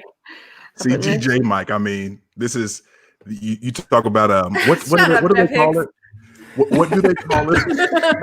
I like the fact that he has headphones on. Yes. You're just on a break between themes. It was a break. Sorry. I was on with Russ. Now I'm back on my real podcast. He was Chadwick Boseman's body double. Really is what he was doing. Oh man. Because we're on the precipice of that whole time of year where it's what the best shape of his life, right? Yeah. So everybody's coming into camp, best shape of his life. This is my BSOH look right here. This is best shape of my life. I mean, yes. They might. Next week when you're on the podcast, you have to wear that outfit. Not sure there's enough spandex in the world that's going to get me where I need to be for that, Casey. I might have to. My son has one. It's made for a 7-year-old, but I can send it to you. I'm not sure. As long as you're okay with it looking like how the Hulk where he's wearing his normal clothes and then he transforms. As long as you're okay with it coming back shredded and in pieces, I'm cool. I'll send it right back to Minneapolis and get right back to you. I'd be fine. My son would not. Oh man. We were talking about so much nonsense throughout the show, and I had offered up also. It happens. I heard that happens on the show. What are we doing? Well, that's what I was going to ask, because at this point, and Liz, I know you have your own eliminator as well, right? Yeah. Okay. Is yours already full? You're in the Are process you all of drafting filling now? your 7th eliminator, is that right? What? You're in the process of filling your 7th eliminator, is that right? I don't have 7. I think I have 2. Do I have 2? Scott? I don't know. Is this the second? I don't know either. I think I have 2. I'm always in Liz's. I'm not in it right now. I need to get in it. Oh, I think it's full, but I don't know why we haven't started drafting. John. We started drafting mine, but it was maybe we started and I'm timing out. Like I don't know. Well, no, I think it has to do with like if people pay or if people drop out or whatever. Like ours had to be mine had to be filled today because some guy didn't pay and he wasn't going to pay. I don't know. That's probably a lie. I don't even have one. No, I was just going to say because I don't know if you heard, Liz. Did you hear about the scoring? Well, Scott hasn't committed to it. To be fair, pretty much so. Pretty much. Well, he kind of did, and then he kind of didn't. He said this is probably what I'm going to do. This is most likely what I'm going to do. I'm probably doing. Oh, yeah, that's the scoring. If you're talking about it on the podcast, that's the scoring. Yeah. What you said, yeah. So, Liz, I'd imagine that you're likely in Scott Fishbowl as well. Mm-hmm. What are so when we're in these giant leagues, these giant eliminators or whatever they are, these different aspects of leagues where it's a ton of people, you're trying to get to the top. What are your general go-tos from a strategy perspective? Because I know what I'm feeling, but I'm curious, what do you feel like? What do you feel like doing? Okay, so first of all, I am annoyed every year with Scott because I don't like like I'm the idiot who like gets some like a piece of an electronic or something, right? I order it and then I like read the first, or IKEA furniture. I read the first direction. I'm like, oh fuck this, I don't want to read all this. And like that's just like, and it's just like I know how, like I can build a table. Come on, like I know how to turn on an alarm clock, you know.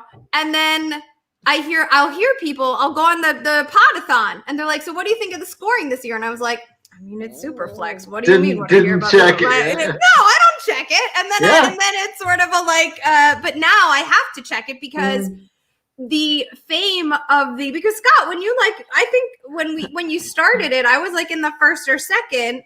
Yeah, you were really early on. Wow. And so I've been in them all these, and then the lore and the size have grown along with the intensity of the scoring. So I'm just like not used to it, but now I've had to get used to it. And I don't really know if you can strategize. Like good luck.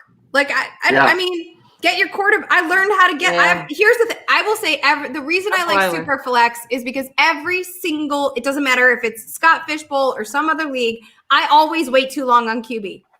Every time.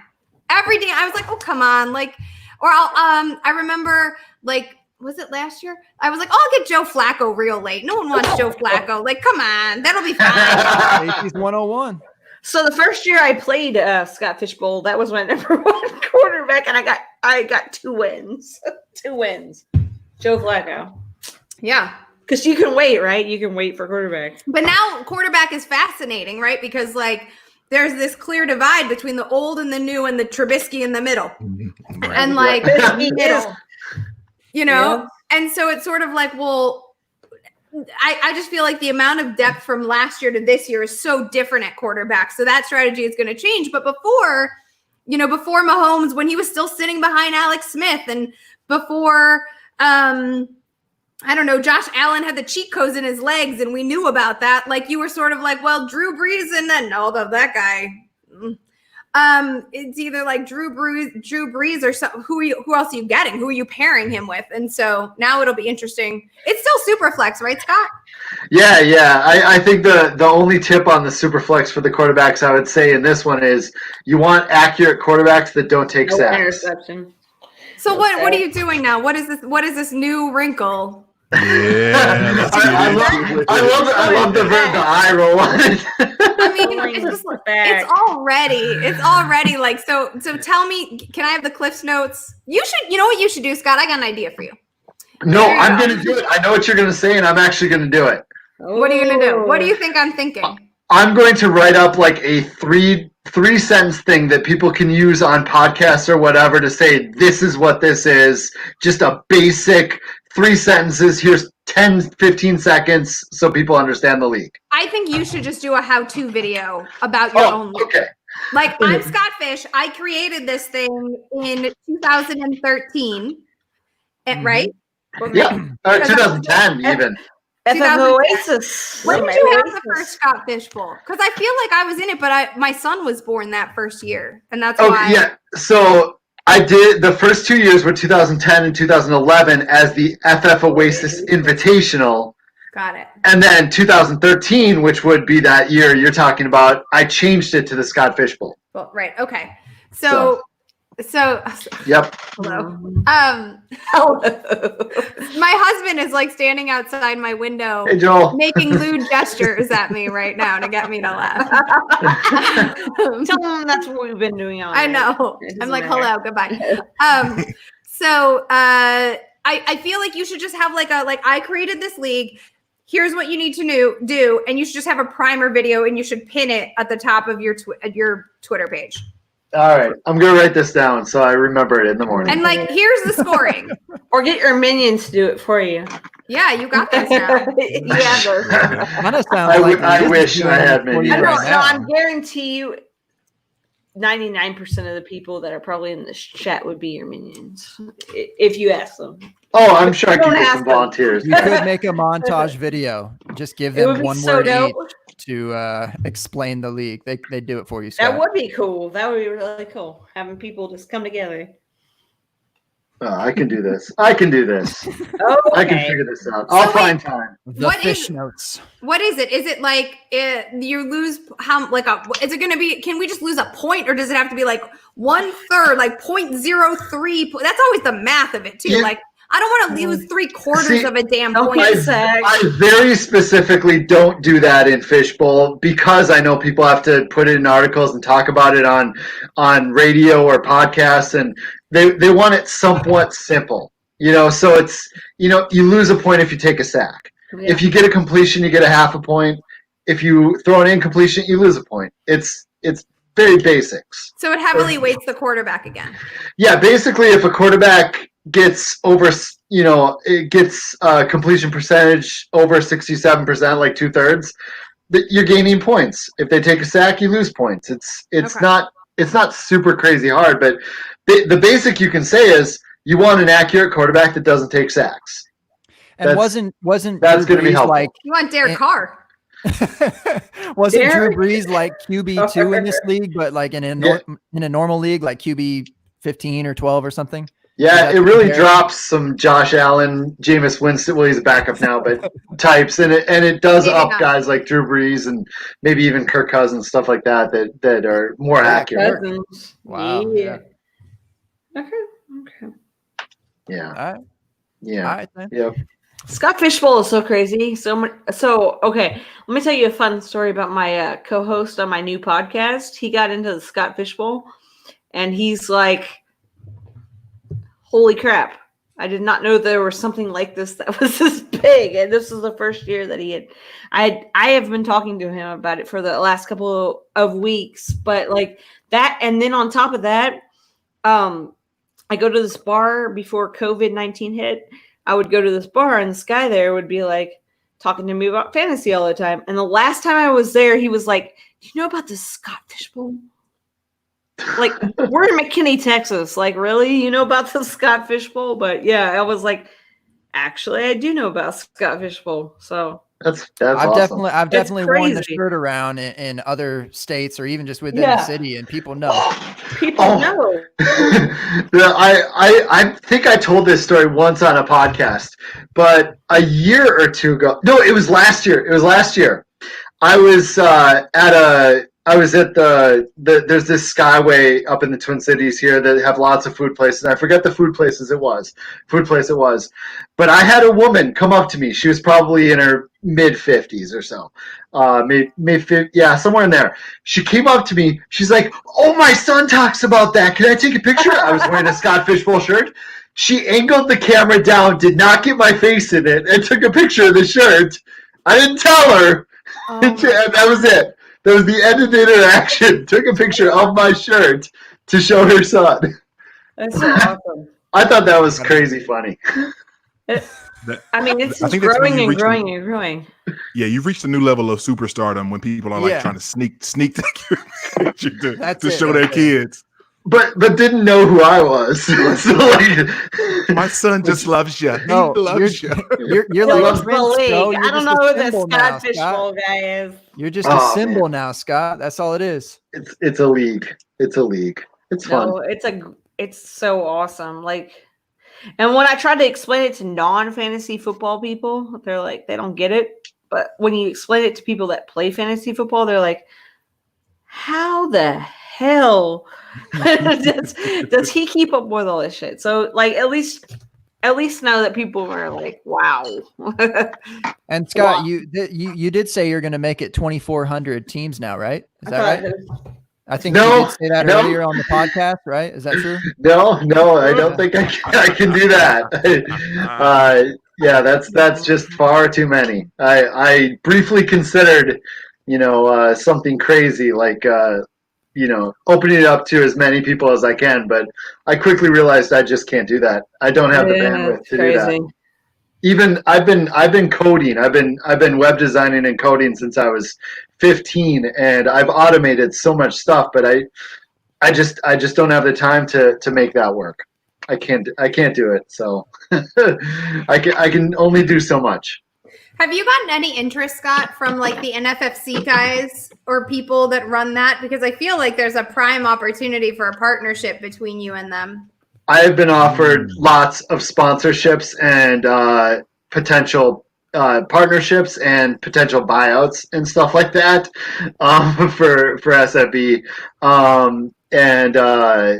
I've always passed. I don't know why at this point. I should try to figure something out. But yeah, I've had offers from, or I've had conversations with just about all the places you can think of that I probably would have. But I think you want to keep it, like, it's like kind of underground, even though it's not underground. It's like it's really special. You're like the biggest indie label in the business. You're like Focus Features. Well, I was about to say, you're exactly. Hey, Scott Fish 2-4. Okay. Yeah. Yes, exactly. Who is the biggest, best like backpack rapper? Right, like that's what we're doing. Your thesaurus is crazy. Wow. I don't know if you guys saw this, but I did go through the chat and I found a lot of the ones that I enjoyed a lot in terms of names.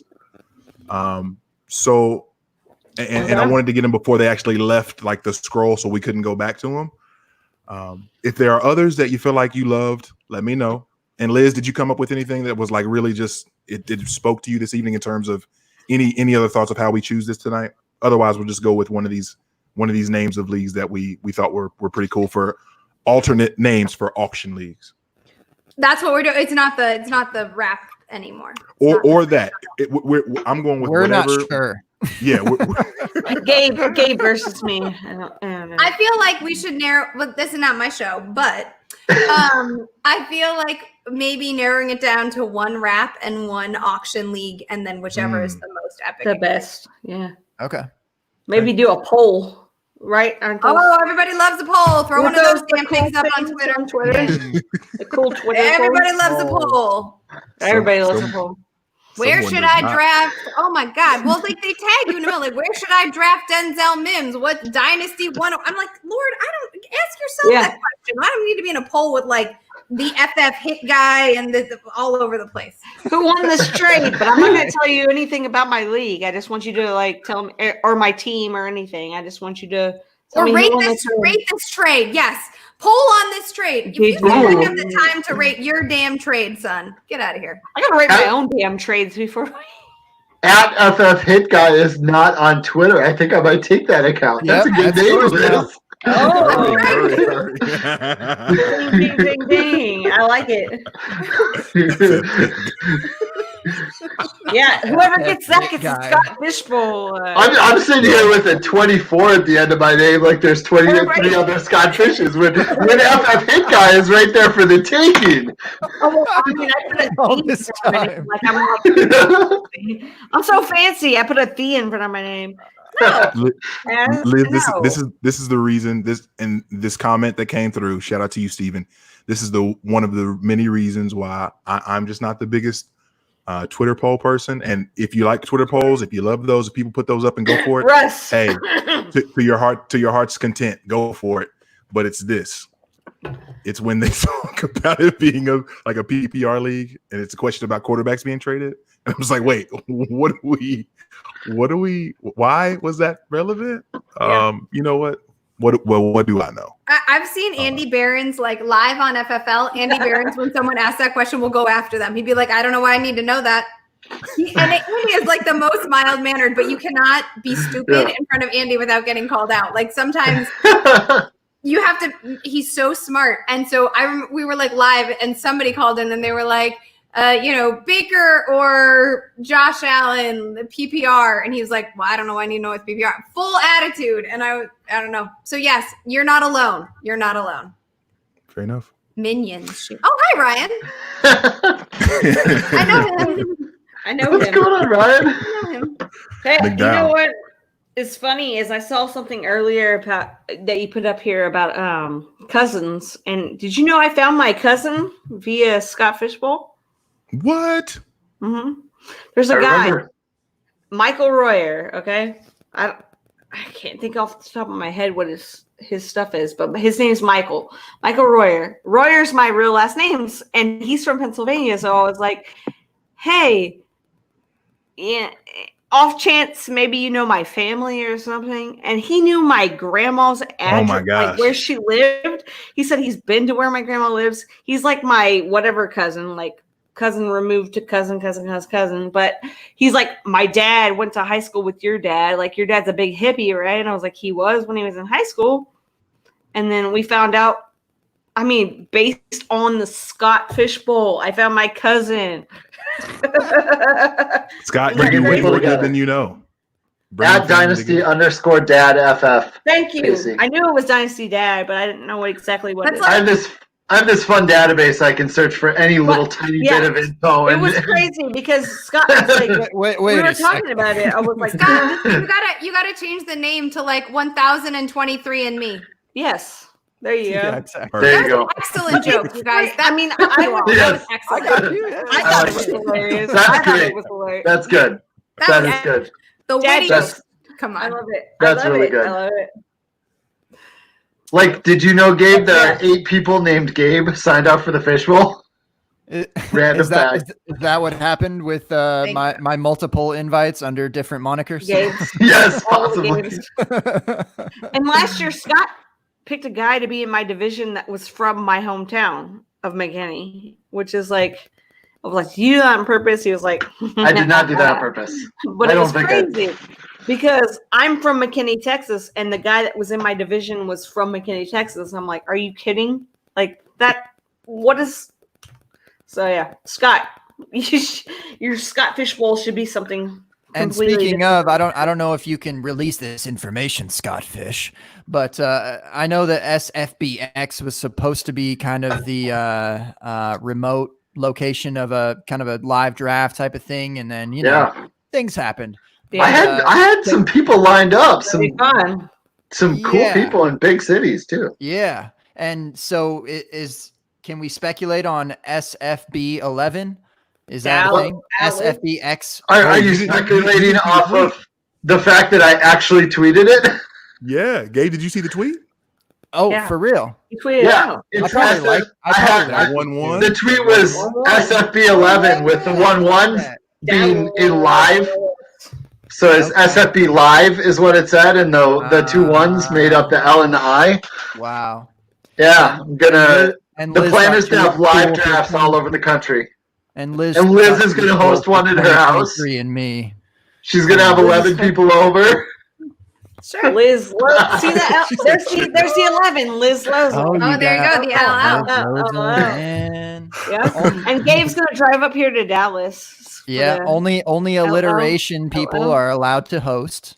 Very selective. Casey. Come on. Gabe Gearing, Gabe Gearing, yeah. You know what? Mike. I'm feeling just a tad excluded right now, and I don't like this on my own show. What's the word? You know what? That's crazy. Forget y'all. no, Michael McCann, we got you. Yeah, Michael. Oh, yes, middle names. Hey, middle names. Hey, use your middle name. I can dig that. There we go. Look, I Scott's got lost all of the. See, Scott, how easy your job's going to be next year. Oh, it's All part of the master plan. Managing 120 or whatever online drafts is super easy. I'm sure doing live drafts all over is going to be just as easy. It's gonna be super easy. You've got this. Yeah, you got it. I have faith. You and your minion Ryan. Ryan, can you change your name on Twitter? Minion Change your name McDowell. to Scott's Minion. He can now host. Fresh. He can now host a SFB live draft because of Minion McDowell. All right, so let's go over some of these names. Some of them have gone. You've collected these throughout this whole. This is gonna be a 2-part podcast, I think. Some. All right, so one. Hey, you never know. Okay, so one that was said earlier, and again, the chat was going so fast. I don't know if I didn't repost some of the ones. So if we liked it a lot and we said it earlier, I apologize. I tried to grab as many as I could before the chat basically took them away from us. So shout out to one. Oh man, it's still going too fast. Okay, so Falcon Griff 24. He hit us with fad drafts. So he said free agent dollar drafts, FADD. Okay. That's good. That's good. Okay. All right. We Fad also draft, had FAAD. Yeah, so he hit us with kind of both ways. So free agent dollars drafts or FADD. Yes, there we go. Okay. Oh, I like and it. Gabe, 2Ds. I'm sorry. yes, 2Ds. Yeah, DD. All right. Always need Next a DD, Casey. Gotta have Double it. double Walk down D's. those stairs without. Double D's. Yeah. So y'all might. Oh, okay. Okay, Casey. Yeah, exactly. I mean, you spelled it out. I'm just telling you what it says. Okay. You can keep that next up. alliteration in check, Casey. All right. I'm more. Never mind. We were talking about tight ends. So I'm like, let's go. So you got Liz thinking back to college and also, you know what? Next up, Matt Liz. Kornberg. She said any more too. We brushed right past that. She said any more. We did. We didn't even rest on that at all. We just ran right past it. Okay, Matt Kornberg. He was the one that had the fabulous leagues. Bad. Oh yeah, Gabe had a nice. Hopefully, you all are writing these down. I am. Thank you. Liz is got it. responsible. Appreciate that. Scott's like, whatever, man. I'm not hearing that. Fabulous. What? I've done enough. I've done enough. You're welcome. I just got back. Sorry. All Scott needs to do is just chill for a minute. Alex Newman. Fabulous. Is that what you said? Yeah. Fabulous. Fabulous. Fab. There were lots of A's in there. Fab. Okay. I didn't need this paper. We had one from Alex Newman, the budget draft. We call them budget drafts. Very simple, very straight to the point. But your face is right there, so it's I copied it and then I reposted it. I'm sorry. I know, but it's distracting me. Get me off of there. I'm sorry. I was like, I think that's you. You're trying to win this. You like this one? I like this one, guys. I don't think his name's Alex, but that's okay. I mean, a lot of my burner account needs in this league so bad. Yes. Okay. All right, got you. Okay. And this Chef James was playing into the show here. This hits really well with us. The Bid So Big League. Oh, babe, so big. Going from Gabe's Fridge So Big hit. Fridge So Big. Got a bit so big. Don't Yeah. redline the leftovers. Happens. It happens. That happens. Next up, Sideline Squib hit us with Rummage Rumble. I don't like that How one. do you guys I'm not feel? gonna write it Don't down. like that one? Well, Okay. I'm not She gonna said, write I'm not gonna it said Rumpleman. Rummage Rumpleman. Wow. Sideline Rummage. Squib. The Rumpleman. alliteration. You are not hosting an SFB league. Sorry. Not hosting. Sorry, Bob. Wow. Sorry, Bob. Okay. We love you anyway. Stephen Jones, our Dallas Cowboys affiliate here. Yes, Stephen He with does a B instead of a PH, but whatever. Yes, he does use the word auction in this, but I thought this was very clever. The bars leagues, blind auction roto style. Blind auction roto style auction, but we got to find another word for auction that starts with an A. Right. That's the thing. That's not gonna happen. Next up, another Casey, one that just I because pulled. you whisper it doesn't mean we can't hear it. Well, I'm sorry that I bought this really fancy microphone for my podcast. You can hear me.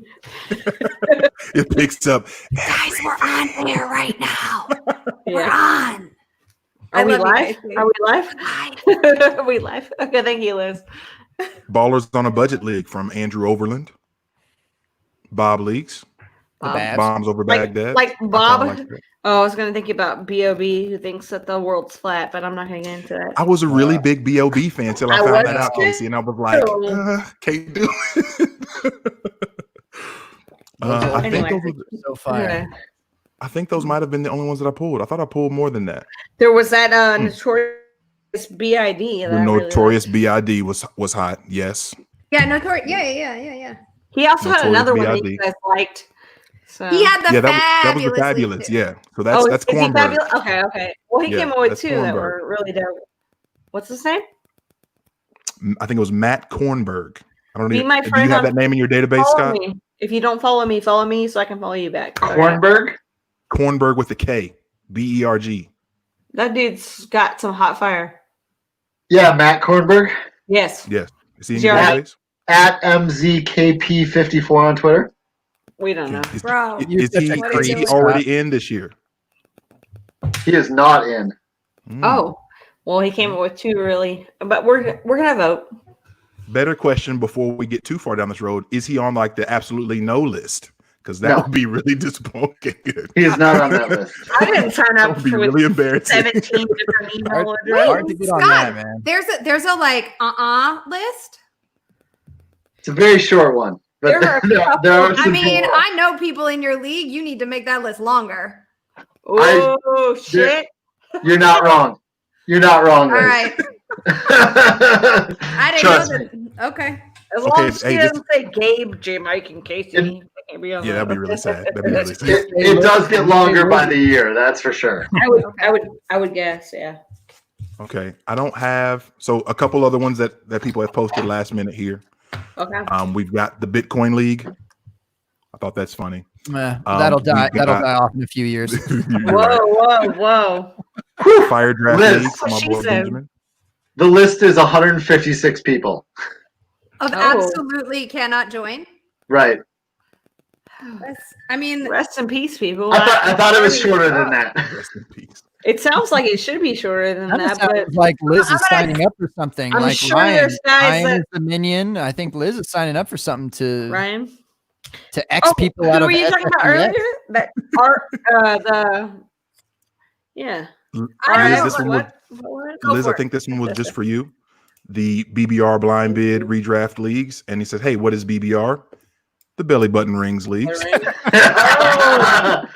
Hey, I want to see somebody post one. Liz goes about immediately me. to write it down. Yeah. No, but this is fun. I love this. This podcast could probably be like another 3 hours of us just limiting down. And I'll stop posting because I could really post for a while because people keep putting options out there. If you see one in the chat that you want to shout out, please do, and we'll throw it up. But otherwise, I think we have our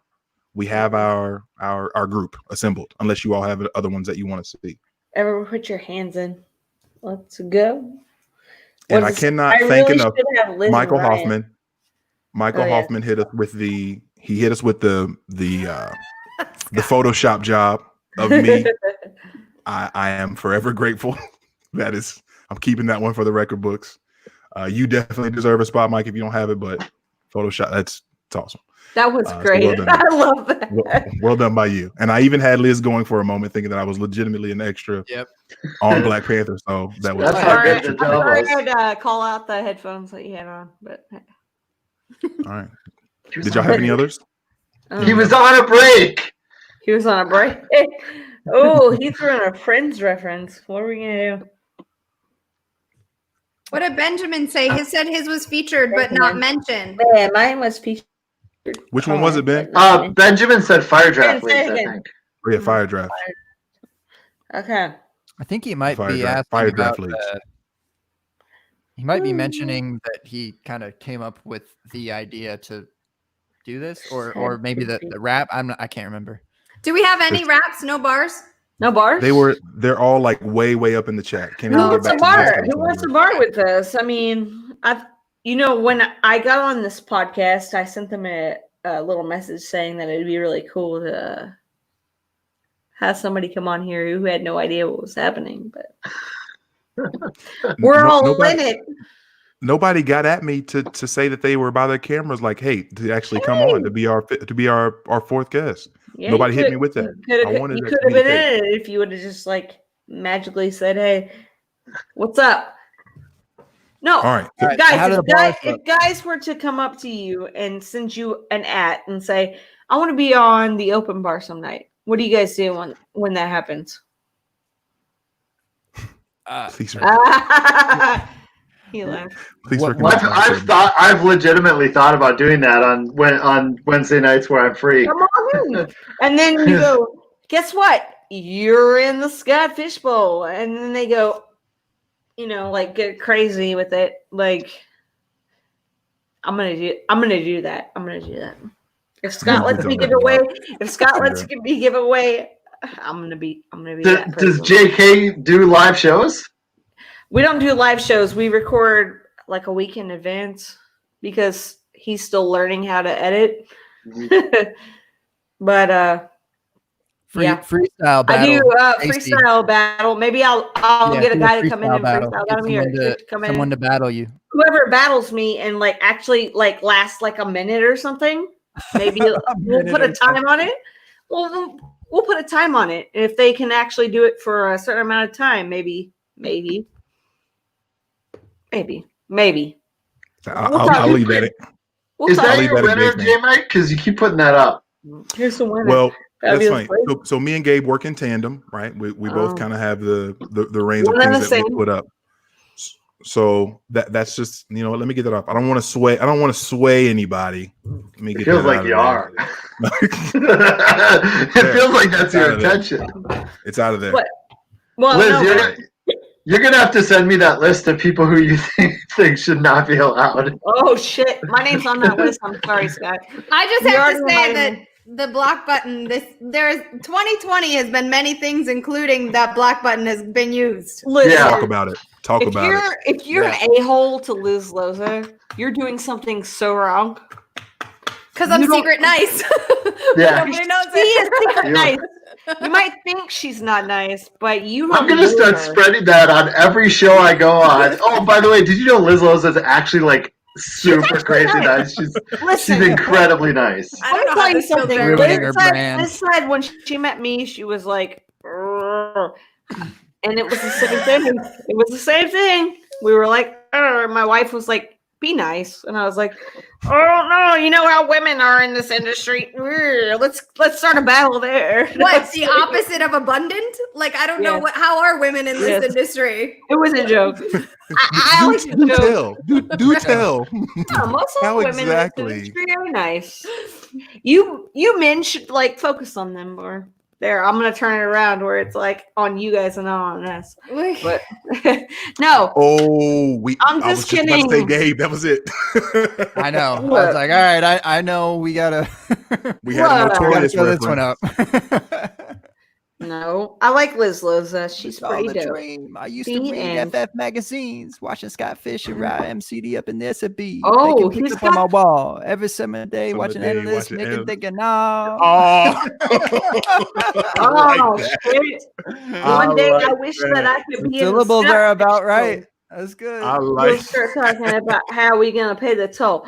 Do I have to go to charity or get down on my knees? I don't know, but I hope you like me more than Drew Brees.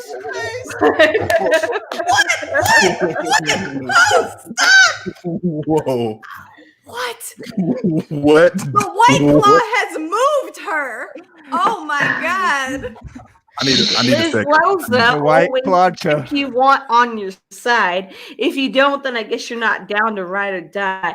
Liz Loza always here with the yahoo. Listen up to me right now because I'm about to tell you this is true. Liz Loza, Scott Fish, this is the best podcast you ever heard. If you haven't heard about them before, you're just a nerd. So walk away, come back and listen again because they're my best. What? They're my best friends. Best friends. That's awesome. My God. That is Liz Loza and Scott Fish are my why best you friends. stay through for 2 Breaking hours. news. Come on now. Oh man, that's awesome. What? Oy vey. Wow. What happened here? Oh, and to end it with a oy vey. My God. Like, I know, that's yeah. Boy. Teach you another language at the same time. Come on. Oh, because Gabe's got the flows. Gabe's got the skill. Let's listen to him right now on this shit because he's about to kill. Let's go. Woo. Say it. I feel like you were calling me out. No, I'm not calling you out, man. I'm just telling you the truth. If you don't like it, I'm sorry that I'm spitting from this booth, but I'm living proof that I could be in the Scott Fishbowl for 6 times. You listen to me rhyme. I'm doing it all the time. I'm spitting right now like I'm dropping it on a dime. Let's go. Scott Fishbowl, what's up?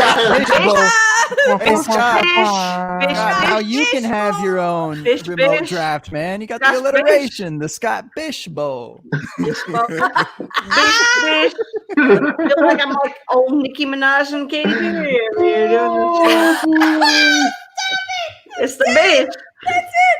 All the skull emojis. I just expired. Oh shit! Honestly, this is the best. This is the best. We had another rhyme. A rhyme looks like from Jordan here. Okay. Oh, almost like 50 times. Okay. Oh, look at that! It's got the beat. I like that. More like a that. poem. It's more Got like a us poem. checking our emails like 50 times a day. Everybody just waiting for the chance to play. Please, open bar, grant me my greatest wish and give me the invite for the bowl by Scott Fish. See, the end. But that's good. I like the bowl by Scott Fish. That's good. Liz, what did you say before? Snaps.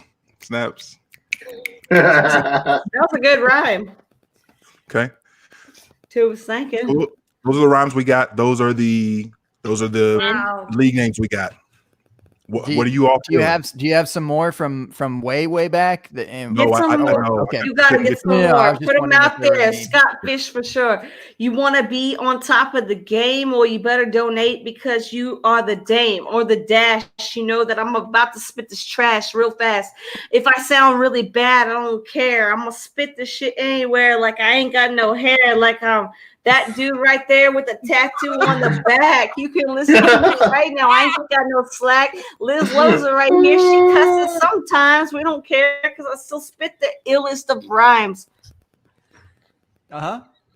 And Gabe, he just had himself a baby. Everybody says, "What's up to you, Slim Shady?" He says, "I ain't Slim Shady. I'm the FF man bun. I'm about to do this shit right now. I'm having some fun." Scott Fish got this league that's so damn enormous. I don't know what to say right now. I feel like a tourist. I'm trying to walk around here, but I can't even get caught. I don't know what to do, but I can't even get bought. He says, "No way. If you tell me that you tweeted, I don't really care as long as you see it. I'm going to win the Scott Fishbowl right now and then. You know who I am? I'm better than all the men. What's up?" Hey. Yo. I think Casey wins the spot, right? She's already in. She gets the second spot, I think. Right, yeah. First ever double entrance. That's my rap name. My rap name is Two Spot. Two Spot. Not doing that either, Casey. Nope. I'm not sure that's where we should go with this. All right. But I don't want to say anything fishy either. So Scott, I don't Casey, Liz, Gabe, thoughts on what we've been presented with to this point? Right? All right. We've gone long enough. Okay. We've teased it long enough. We've had too much fun. I need thoughts on what y'all feel like need the Scott Fishbowl spot. I mean, I know you kept putting it up there, J Mike and Scott. I can't believe you gonna beat me like that. So no, I'm not. No, this is you put that up there. Bro, no, I'm saying it was like if we were gonna rename auction, if we were gonna have a rename for auction, that was renaming auction. That was the thing. That was my favorite. Was the one that we had up here. Was the fabulous. Fabulous. Oh shit. Did any of the rhymes move you in any kind of way? No. I mean, Joe's BID impression. Hey, Casey. Shit, I'm sorry. Unity. No, because I did mine on the spot and they did their. Never mind. But I do have what I like. I like that BID, and I guess he did the fabulous. Yeah. So, do you have to say it like that every time you say it? Yes. Like you have to. Yeah. Like if I go on like SiriusXM, I'm like, I like fabulous drafts. Do I have to do that every time? I don't think Copyright that right now. I don't think you're allowed to do it. I think it has to be like copyrighted, and I think it has to be like with like a cool background, like Gabe has to be in the background, like background vocals. Always gotta have ad libs. Liz, you're up. So I'm not 100% comfortable with the fabulous league. I think it's funny, but if we're towing the line between appropriation and celebration, it's not particularly clear, and so I'm going to step away from it. No question. I like Notorious B.I.D. from the same guy, but I wonder if that's a little bit dated. I wonder if that's all for like the millennials and the people above that. That's Biggie right there. If you were talking about my tattoos earlier, Liz, I know how much you love them. There's my Biggie tattoo. Amazing. Right. Right. I mean, actually, so far that has aged incredibly well. So good. Well, I mean, I need to get it. Never mind. We're not going to talk about how I need to get my black filled in, but let's go. Okay, so B.O.B. stands for what? I wrote that one down as I liked it. The B.O.B. League with the big B, little O, big B. I think that was the Ball on a Budget League. B.O.B. Or flat Earth League. And I did like the belly button rings, but I know that was funny. That was funny. I like the way the B.O.B. League looks, like the big B, little O, big B. So I think it could be a good graphic. So I'm leaning towards the B.O.B. League and the bid. So I know you guys like it. It's got that dual purpose of B.O.B. is like Bill O'Brien, so you can assume people are overspending on things. Man. I'm gonna You ain't lying. What did BBR stand for other than Michael Hoffman, belly button rings, Joe Flacco, wingdings, Casey Spittin' Fire, J-Mike extra pro. I should not be doing this. Read this one. Go, Casey. Belly button rings, Joe Flacco, wingdings, Casey Spittin' Fire, J-Mike an extra ? Probably a liar. Getting into Scottfish, a roll of the dice. Liz Loza got the hookup. She's secretly nice. Relevant. I didn't do it right, but someone watched the whole show. Someone's been Sorry with us. about my Appreciate you. Yeah. I gotta say they brought it all together. Yep. Right. Full circle. This guy knows exactly what everything is. Yeah. He knows everything. That was pretty good. So BBR, Michael Hoffman, and the B.O.B. I think are my. Does he have a tattoo? No, that's a watch. But does he have a tattoo too? Because Liz might not like that. Because I hear Liz doesn't like tattoos. I don't mind them. I just feel like you're getting very many of them. Man, you know what? I gotta call me ma'am. By the way, did you just say ma'am? Ma'am, listen, ma'am. No, I said man. Man. I was like, if you just called me ma'am, I'm gonna Karen my shit through this computer screen and show you a ma'am. Oh shit. I can't wait for the memes. No. The ma'ams. The ma'ams. Ma'ams. Ma'ams. The ma'ams. Liz saying she's going to Karen through the screen that's a new open bar high. I love the fact that Karen is used in that sense. Like you're actually going to do something, and that means you're Karening. I like it. Biddylicious here. One last one. Biddylicious is Biddylicious. I don't. What is that name? What is that name? Excuse me. Can I get? Do you have an actual Twitter handle that's not definition? Make them go local crazy, and then she's got like the boobies and shit. Yeah, I like J-Mike. I like the. I don't like it. The notorious BID. No. Huh. Oh, I mean, no. I like that. I just meant the. I meant the from rap. Joe, the rap from Joe. I thought that was fire too. Yeah, it was all a dream. I used to read FF magazines. I was watching Scott Fish and Rye MCD up in the SFB, making pics up on my wall every summer day, watching analysts making and thinking, yeah. No, he has to include my name in it, or he doesn't get to win. Watching this guy. And Liz Loza. I want to hear Liz Loza. I want to hear the rhyme with Loza. That's my bar, J Mike. What rhymes with Loza? Okay. Fish, did you have anything that you want to throw in real quick as we wind down to? I will let you guys decide. I will throw in. There are only 2 Karens signed up for SFB. Oh, as I look. And More Scott Karens. has magically disqualified. Come on, more Karens. How many Beckys you got? I'm done with y'all. How many Beckys you got? I'm done with y'all. I'm done with y'all. Becky. There's one Becky. Becky was good Oh, here. man. Yo, wow. Yo, wow. I love this. I really think that after this, if Scott lets me give out a Scott Fishbowl spot for my freestyle rap, I think it should definitely be somebody that wants to step up and go toe to toe with me. Okay. So Casey. Yeah, great. Thanks, Casey. So yeah. I'm just saying. So Gabe, you like the bars from Joe. Yep. Mm-hmm. Liz, did you land on anything that was like either whether it was the bars or the league name that was just like, yes, I like this? Like if you had to narrow it down to like 1 or 2. If you had to narrow it down, so just give me an answer is what you're saying? Yeah, basically. Okay. If you can, I mean, not that's cool. I'll go. I agree that the bars. I'll go with what Gabe said. I'll lean that way. Okay. Scott said he's out. I also said I like the bars from Joe. Like that's playing to Notorious, especially since Notorious is also over. Not only is it on Casey's bicep, but it's also over her shoulder. Yep. And she liked the Notorious B.I.D. earlier. That's my wish. That's my wish poster from Wish.com. $3. I think that's our winner. I think that's our winner.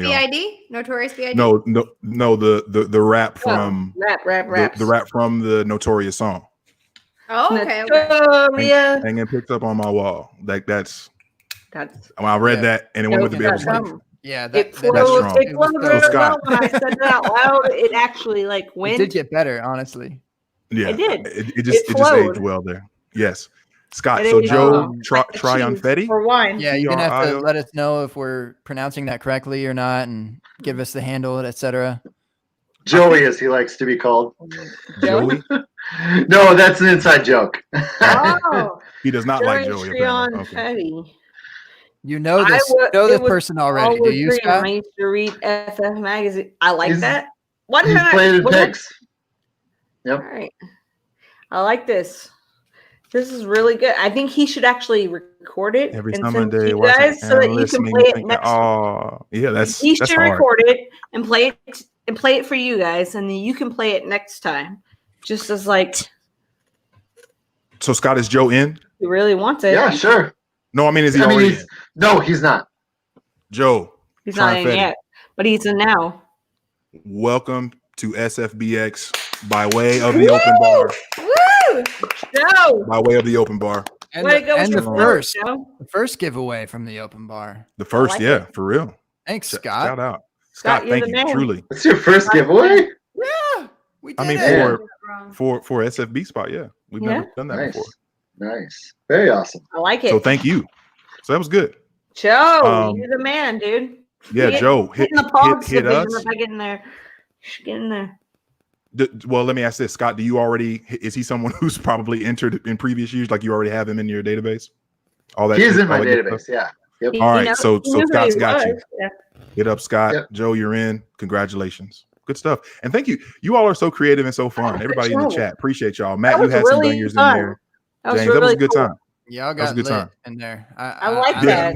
I don't even care if I'm admitting anything. Like to see how many responses were in there. That was really it was crazy. That's seriously so awesome that many people were wanting to be a part of Scott Fishbowl. Man. I'm sure crazy. Scott's oh my gosh, this is overwhelming, but that's it's so awesome. dope. It's great to see that people are something like that excited.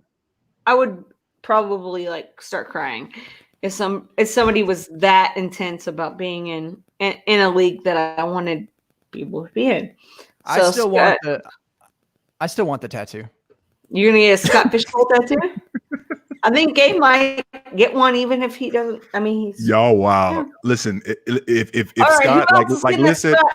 Are we gonna put our hands in the circle and be like Scott Fishbowl tattoo? Yep. No, actually, I'm gonna get a J Mike and a Gabe tattoo on my arms. Yeah. Oh shit. That man bun's gonna look real good right there. I really do need you to get that fishbowl, like Liz was saying earlier. The fishbowl, the fishbowl tramp stamp. Yep. That's strong. I need that in my life, Scott Fish. Maybe I'll get a temporary tattoo to put on at some point. A henna tattoo. I think there should be a disclaimer here because I really think people are going to go out there and get Scott. Yeah, please don't, y'all. I cannot stress enough. Please don't go out getting tattoos for SFBX. Unless the thing you were like for like the last 3 years, you've been like, man, I really want a Scott Fishbowl tattoo. For some reason. For some reason. Gabe, I think we've come up against it. What a fun night. This is great. We didn't do anything, but we had fun. This was a great time. Absolutely great time. Fun. This is the best podcast. What's the scoring for SFBX, Scott? There we go, Scott. Please show us. Some of us didn't listen to Commission Possible. I like that you threw that at me twice on this show because I got to get used to the same 7 questions for the next 2 or 3 weeks. Yeah, for real. Oh my gosh. To all the, I'm sorry, Gabe, you do your thing. Here we go. Sorry. No, go ahead, man. I was gonna say, to all the new folks, thank you. To everybody who wanted to check us out this evening, who came through at some point. We appreciate y'all. It was lit in here. It was like we have a good time here on Tuesday nights, but y'all lit it up tonight. You guys kept Scott up. Thank you. Yeah, no kidding. Did you have a second place? J Mike, did you have a second place in that list? Oh. There were so many that I liked. There were so many that I liked. Give us a BID guy. I think that was a good one too as well. So Mr. Cornberg, Matt Cornberg. I shouldn't you said he was in your database and he was not. He was not in the Scott Fishbowl, but he had the Notorious B.I.D. and he also had. That's funny. Fabulous. She's had me laughing. Fabulous. Like it's just hilarious. Not that you have to like use it. Like you don't even have to have the inflection. You don't have to. Yeah, just fabulous. Like it was like, oh, that's fabulous. Fabulous. Fabulous. It just fit. So yeah, Mr. Cornberg, are you saying that we can give a second spot here and now, Scott? This is crazy. Sure. Unbelievable. Cornberg. Matt Cornberg. All right. You are the second to enter from the open bar to the Scott Fishbowl X. Last year when I did my freestyle rap, I gave one to Larry Monkey. If you guys know that dude. Because he stayed in that freestyle I did for 3.5 hours the entire time I was in that freestyle. He didn't leave. So it's pretty awesome to be able to. I'm just saying it's pretty awesome to be able to give out a spot to somebody who actually gives a shit. Yeah. No question. Larry Monkey's dope people, and we don't take this lightly at all. Like I'm legit. I even when I was asking Scott about it, I was like, I really like. I don't know if this is like braggadocious at all or like overstepping bounds to ask, but like I think it'd be fun if we could do that. He was like, yeah, let's do it. And I was like, oh, okay. You said yes. Thank you. Appreciate it. I was not expecting all you have to do is ask, huh? Oh yeah, here we go. Right back to the beginning. Right. So yeah, and Michael, again, Mr. Hoffman, because you had the Photoshop still warms my heart. Thank you. Was that Michael Hoffman? That was Michael Hoffman. Did the Photoshop? He did the Photoshop. We should get him in too then. Michael Hoffman. All of a sudden, one entry turns into 3. Michael Hoffman with the dopest Wakanda Photoshop ever. I love that. Welcome to SFBX. I'm not gonna cry, but this is cry worthy. So if somebody out there wants to cry, all the feels. You have him in your database too? I do. Oh my gosh. Wow. I'm assuming that it's the same Michael Hoffman. Yeah, he was great. I liked him too. Yeah. He said that's me. I liked him too. Not that I care, but not that I meant.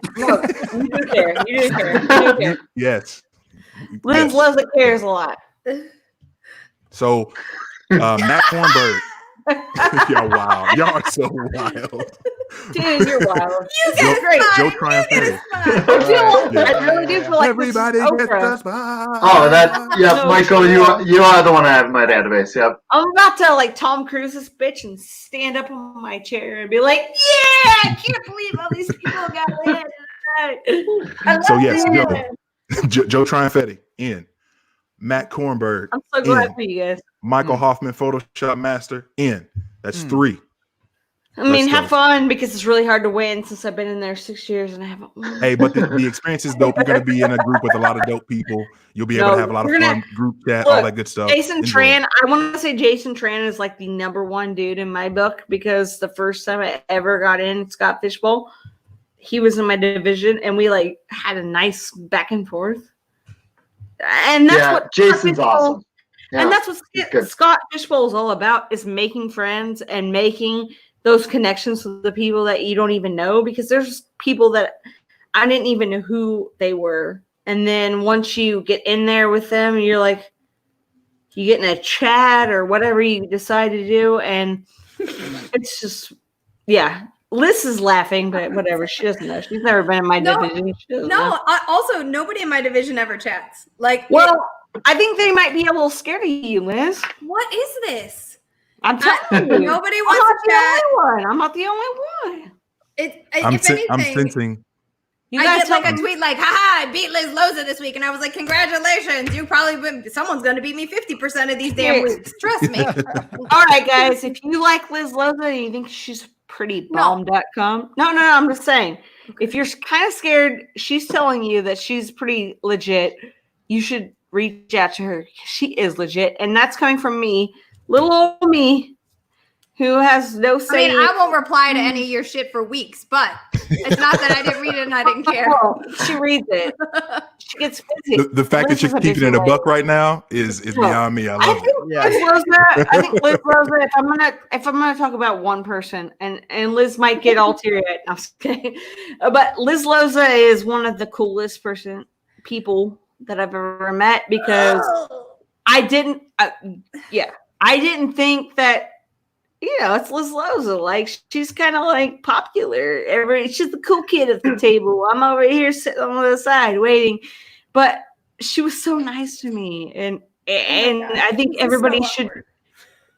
Hey, you know what? Liz Loza sucks. I think Loza. No, I like it, but I just feel very uncomfortable. No, but here's the deal. When it comes to chicks, when it comes to ladies, women, if we're going to be like professional here, and fantasy football, Liz is one of those people who is like, I don't care if you're a dude. I don't care if you're a chick. I don't care who you are. I'm going to listen to what you have to say and at least like give you some sort of feedback. If you're looking out for somebody, if you're looking for somebody to be your mentor, quote unquote, she's the type of person who you can ask questions to and she will give you a legit answer. Well, after the show, I will make a sign-up sheet for Liz to be your mentor, so you can sign up on that. And I'm gonna let her look. The Liz Loza mentorship program, sponsored by the Open Bar. Look, I know people. We got you, Liz. We got you too. People want to put the female stuff out there all the time. Oh, I'm a female in fantasy. Oh no, forget emails. I will email you Liz's cell phone number and her. Liz Loza love the kids. I would never. Look in the chat. There's a lot. All right, Gabe, let's go. I would never. All right. Scott and I, to be fair, Scott and I have hung out. Like, we have hung out. We've hung out a couple I times. will hang out with Liz. You know what? Heck, Liz is one of the main reasons I'm full-time in this industry. Liz was like basically the first person I called when I was considering it. And so everything I do from that point forward, just give credit to Liz. That's what you should do. Oh my God, I feel like Mike. This is like the Mike and Liz show right now when it comes to like props. But you two are really, I'm serious. Like, I'm not going to like sit here and lie. I'm not going to sit here and lie. Two of the people that were instrumental in me wanting to be a part of the fantasy football community is Liz Loza, Mike. I'm not going to lie. Liz is the best. You guys. Appreciate you, you guys. Okay. I mean, Gabe, we're about to have a waterworks, Gabe. I know. We gotta cut this off. You gotta get us out. All right, You gotta get put us the out. dam up. All and right. everybody out there who's listening.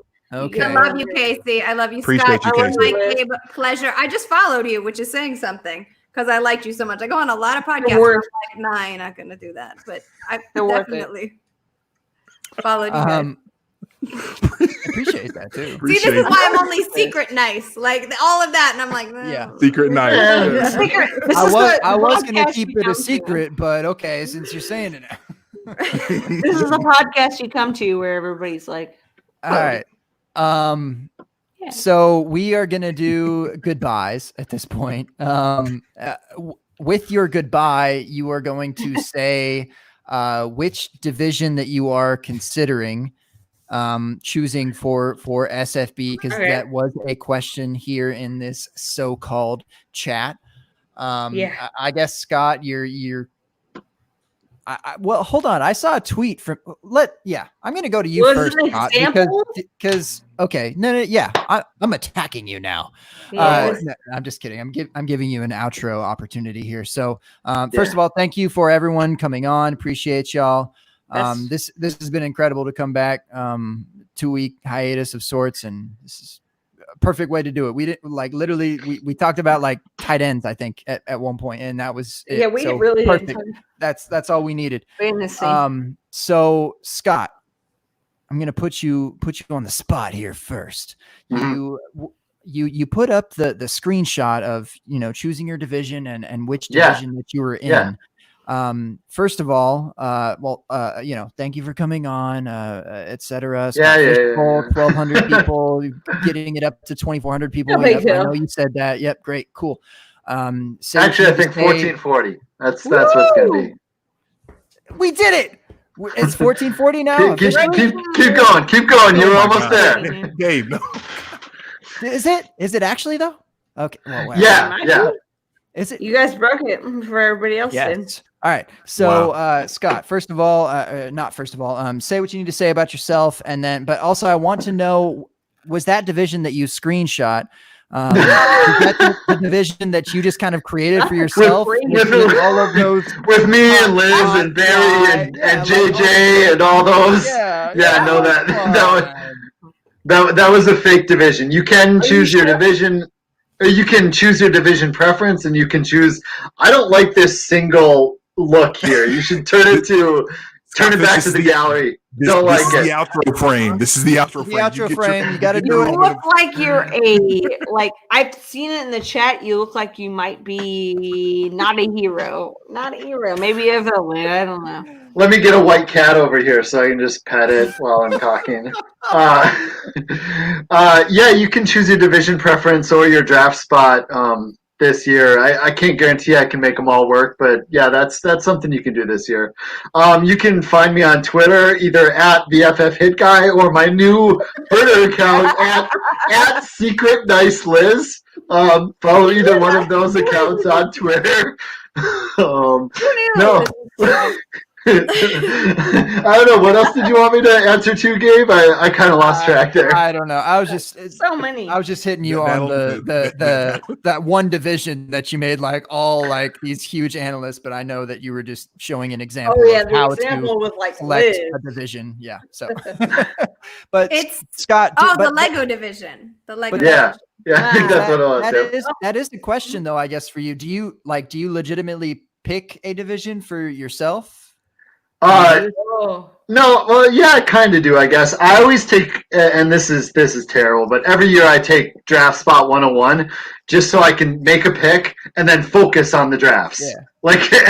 And not have to worry about it for 23, 24 more picks. Because that's a-holes who are like, this guy hasn't drafted in 3.2 seconds. Can you go ahead and Yeah, there's a lot of that. So do you have a division that you're kind of, No, I really don't. I was thinking about Lego since my son plays with Legos every day, and he's big into Legos right now. But y'all hear that? But I don't know. Yeah, I don't know for sure what I'm going to be in, but I'll take the 101 in whatever draft it is. I like it. Wow.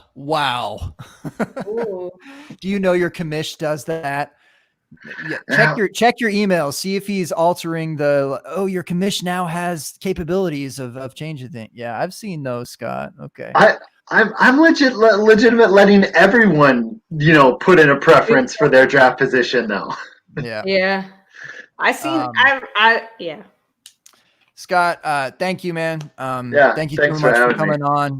Thank you for the Scott Fishbowl, just in general, like that we get this chance to, spread love throughout fantasy football, a weird thing, and then to, extend that to other leagues and eliminators or whatever it is truly beautiful. So thank you. Thanks, man. Thanks for having me. Yeah. Casey, the queen. You are up next. Say what you need to say about yourself, but we are also curious what division that you either have selected already or what you're considering for SFBX. Yes, sir. So I'm at the Casey Kasem. It's Kacey because my parents hate me. And Kasem, Casey Kasem, like the dude. Anyway, call me the Casey Kasem. Follow me on Twitter. I also have a new podcast coming out. It's called Fantasy Football JK. It's with my homie JJ, who I've known for the last 15 years or so. So we have a lot of cool guests coming up. I also write at fightingchancefantasy.com, which is my main thing when it comes to fantasy football. Yeah. And I'm going to do a freestyle rap at some point. I don't know if it's going to be just me or if I'm going to get people like Gabe to come in. I don't know. But he's got me. I've talked to Scott about it. So hopefully you can get a position out to you guys if you want to into the Scott Fishbowl. Yeah. So that's me. Yeah. There you go. Hope you guys have a great time. The division that I want to be in is Pogs because when I was a child, that was my go-to toy. I would often try to trade with my friends, be like, I'll give you this slammer for these Pogs and so on and so forth. And going to Michael's and all those other places that had those big bins of Pogs where you could just like go in there and just pick what you wanted. That was my jam. Love it. Pogs. Those are coming back too. I've seen memes from. I bought some on eBay. A couple of my friends. Yeah, we bought some Pogs. Going Pog Wild. All right, Liz Loza. We hit it hard with the alliterations tonight. I'm telling you what, boy. Liz, so good to have you on. Say something about yourself if you'd like. Or more importantly, tell us what division you're getting into. So, where do I find these divisions? I've reread this email Scott. 3 times. Wow, Scott. You're not making it accessible to Liz Loza or what? I mean, click the here button. Well, I'm reading the email and is it the invite or the division preference email? Oh, did you send something else to me? I sent a new one today. Okay, so you have my old email address. So whenever I go through that, then I forward it to the new one. So okay. I haven't seen there you that go. one yet. You got it. All right. But what are they? Like Name a toy. Name a toy. No, for real. What are whatever they? toy you say is probably going to be in there. I know. Okay, here we go. I got it. Now I went to my old email, so now I find it. All right. Oh God, you got American Girl dolls in here? There's a million. You know what? Do you have Popples? Yes. Yes. Oh my God. Did I not tweet about that? Popples is in there. I tweet. Hey. I want some Popples. I want to be in Liz's division. I'll change my shit. I was gonna say Care Bears because Care Bears too. I love Care Bears. I love Care Bears. Tenderheart, love a lot. All of them. I have a 3-year-old, and my 3-year-old is now obsessed with Care Bears, and it makes me so happy because it's not Pokemon. And so I'm thrilled. But also Popples there is always, by the way, like a hybrid like wide receiver, running back that when I'm watching his tape this year, it's Antonio Gibson, but I'm like, Popple, like that's the comp. He's just a Popple. Like I got it. But I would like to be in the Popples division. Otherwise, Liz Loza, you can follow me on Twitter at LizLoza_FF. If you're not messing with IG yet, please do, because it's a lot more fun, frankly, than Twitter can be in many, many ways. And I don't know, there's a whole very interesting fantasy community growing and popping off on Instagram. And you can follow me there at LizLoza_FF. And I've met a lot of cool new people in the community on Instagram. So just a little plug for that. I have a podcast, part of Yahoo Fantasy. We've got Best Ball as a product right now. A lot of exciting stuff happening. Be kind to each other. Try to empathize with one another. Don't make me block you. Put it in the profile. Don't make me block you. Good. I don't know if I'm embarrassed, but I don't know what was the toy again? Popples. Well, I don't know that. I don't know that. Really? No. I think you just like. Even me and my brother had Popples. Yeah, Popples were like they rolled into little balls, and then you could like pop them open into like bears and stuff. Okay. True story. Like the reason I got super into Popples was because my mom was a single mom, and like she would like I remember we went I get like the bargain basement coloring books because it was like no you don't get Barbies, like you're gonna get this, and it was all Popples was always on sale. And so I felt like the only kid in the world who was super into Popples, but it was because their stuff was always on like the dollar bin. And so and then they rebooted. By the way, they rebooted. I'm looking at them right now. Holy crap, they're different. Yeah. They rebooted it on Netflix. I just got back here. Popples were like budget pound puppies. Like if I had Popples, I had a purple one back in the day. You thought that was funny, Jamie? I've never seen budget pound puppies. Popples, yeah. It was like tuck them in. They were always on sale. I had so many of them. Oh, do you know who else? I really liked Rainbow Bright. Oh my God, Rainbow Bright! I had a freaking bicycle that was a Rainbow Bright bicycle. What happened? Is the Popple like the animal, or is it like a dog, like a David Bowie dog? Popple's like a animal, but you tuck it into itself to make it like a ball. Yeah, like a pouch. You tucked into like it's a you bag. tuck it in like a ball. So if you want to throw it at somebody or something, I would never do that because I'm a nice person. But you could play catch with them. Oh yes, definitely, and it has a nice little like puffy tail. They're like Popples marsupials. Yeah. Oh, okay. Liz, that's out. Use the drop down to select that for your preference, and on that page, it makes my life easier. I'll do it right now. You mean you can go in there and just type in the description of what a Popple is? Like, no, it's gonna drop down. I had to Google Popple myself. No, Popples were dope, dude. Gabe, I don't know how old you are, but I feel like you're like 12. So. You don't know what a Popple is. I feel that way when J Mike, J-Mike me about G.I. Joe. And hey, then, J Mike, are you in like? I know about. Bobby? Are you with Bobby in the My Little Ponies? Since you had birthday party stuff going on. No, but he didn't choose that one either, and I haven't chosen mine yet. But I'm gonna talk about it here in a second. Yep. When I outro that. We'll let him do that. We'll let him do that. On to you, my friend. Yeah, let's get it. My dude, my guy. All right. First and foremost, to our guests, Scott, Liz, Casey. Incredibly, I just like White Claw. No, White it's not. I'm not drinking White Claw. White Claw is stupid. You drink soda and you drink vodka. To our guests, Scott, Casey, and Liz. Truly, thank you all for joining us. This was therapeutic in many ways. It's good to be able to chop it up with you all and it not be all about fantasy football, just to laugh and have a good time. So thank you all very much for giving us your time and for sharing that with everybody in the chat. Yes, Gabe, you acknowledged the chat like at least a handful of times in this episode alone. You acknowledged the chat. So there's no more you hiding behind the veil of acting like the chat doesn't exist, acting like it's some fiction thing. No, this is real. You acknowledged it. You have to own that. To the chat, y'all kept it lit for all the entire duration of the show. Thank you. We had a fun time with this. You obviously, if you're listening to this in podcast form, thank you for that. We're everywhere that podcasts are, Spotify, Apple Podcasts, Google, all those good places. So thank you for checking us out there as well. Please share us with a friend. If you don't want to rate and review us, that's okay too. Just thank you for even giving us your ear for this amount of time. We appreciate it. And I will say something else real quick.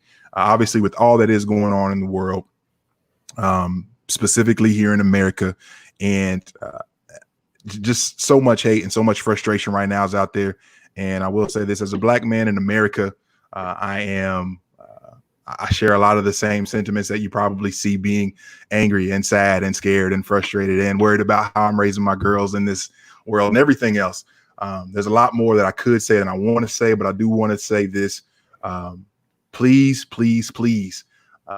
before you run off and want to tell everyone about your feelings and about what you think about everything, take a moment to listen to other people, take a moment to get perspective from people, and try to get outside of yourself to see what your fellow neighbors and humans are going through. Yes, Black Lives Matter. Yes, people matter. Yes, the lives of people are precious. So if we can land there and recognize that we're all people, and with that we do matter, and that lives are precious, I think we can go a long way. So we don't typically. I try to keep my thoughts positive, and I try to keep things on the up and up. But to keep it a buck, obviously, it's been really hard to do that of late in this climate. So that's from the heart for a moment. But God bless you all. Appreciate y'all. Thank you for the time, and thank you for checking us out, and hopefully getting away from a lot of the stuff that might frustrate you in your day to day. Whether it be COVID, whether it be injustices around the world, whether it be the George Floyd stuff and everything else. So this isn't a new thing. This isn't a new fight. This isn't a new injustice. It's something that's been around, but confluence of events have brought us to this place where the world has stopped, and there are there's nothing that you can blame this on in terms of it being something that's been driven by anyone else. Not, oh, he shouldn't have been in the wrong place at the wrong time. Like, no, everything stopped and everybody's got eyes on it. So now here we are. So what are we going to do with this moment as people? And I'll leave it there. On Twitter, at JMikeCheck, at JMICCheck. You can check the show's handle at The Open Bar Pod. And you can find my main man, Genius, the MC, Bun G. Mr. Gearing, if you nasty. FF Man Bun on Twitter. Gabe, take us home. Yeah, that baby happy. Let's get it. J Mike, just all I want to say is I love you, man. I love you. Love you, bro. Appreciate you. What are we gonna do now? That's right. Hope we can all come together with that. All right. So I don't know. I have nothing like what? I have nothing else to say. That was an incredible show. I'm so astounded that we like literally talked about like what's your favorite league format, and that was all that we talked about for fantasy football related like anything. So yeah. But it was good. It was yeah. I don't know.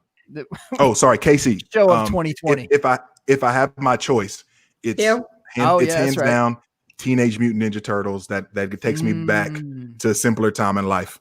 Teenage Mutant Ninja Turtles. But the main thing is I just want to be in a league with other fun people who want to have a chat. Oh, well, that's a great. all those things. So if Liz actually wants to chat with me in Liz's league, if not, 2,000 people plus that want to be. I don't know marsupials.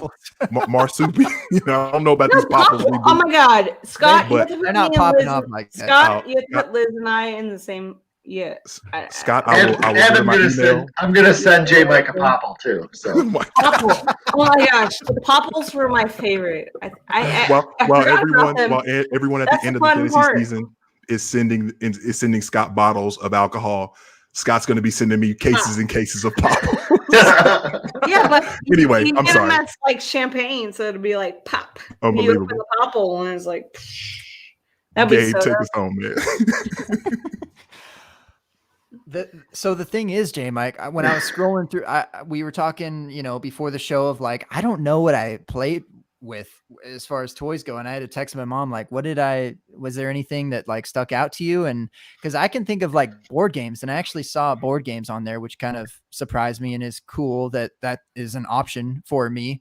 And I ended up selecting a board game. But if I was going to relate with anything, J Mike, it was TMNT.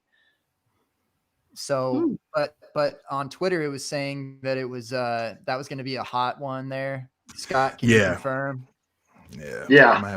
It's got a lot of people. I'll pivot. It's cool. Raph was my dude, man. Come on. He's so misunderstood. God. What?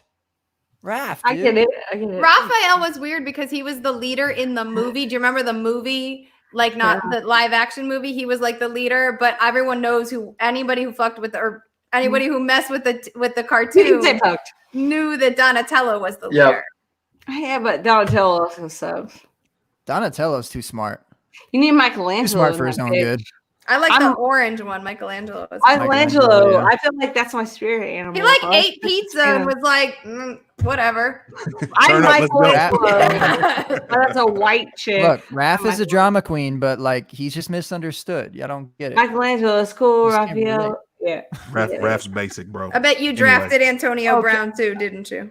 Tell him, Liz. Talk about it. Wow. All right. This has been a great show tonight. 3-hour podcast. What?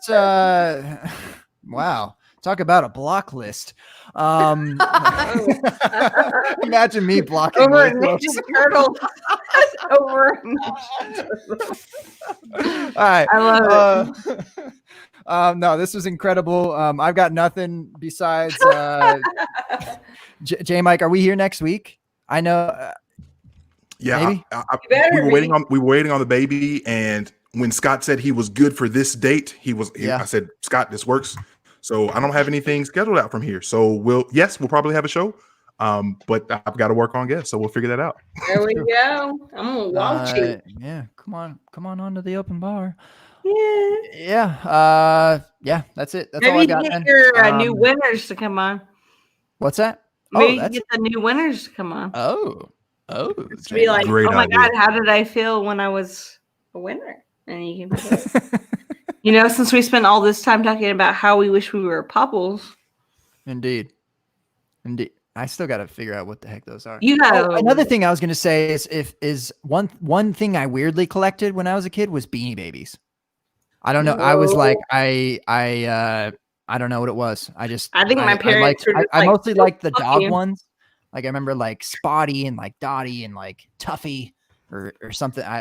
Names are just stuck in my head. I don't know what it was, Beanie Babies, but I'm too. That's the only time I'm ever going to say that is right here, and I'm probably not going to be in that division, Scott. Nope, so that's your new division. I think that's your new Beanie Baby. What it do? Follow me. All right, so that's it. Put your drinks up. Little cheers to the fam.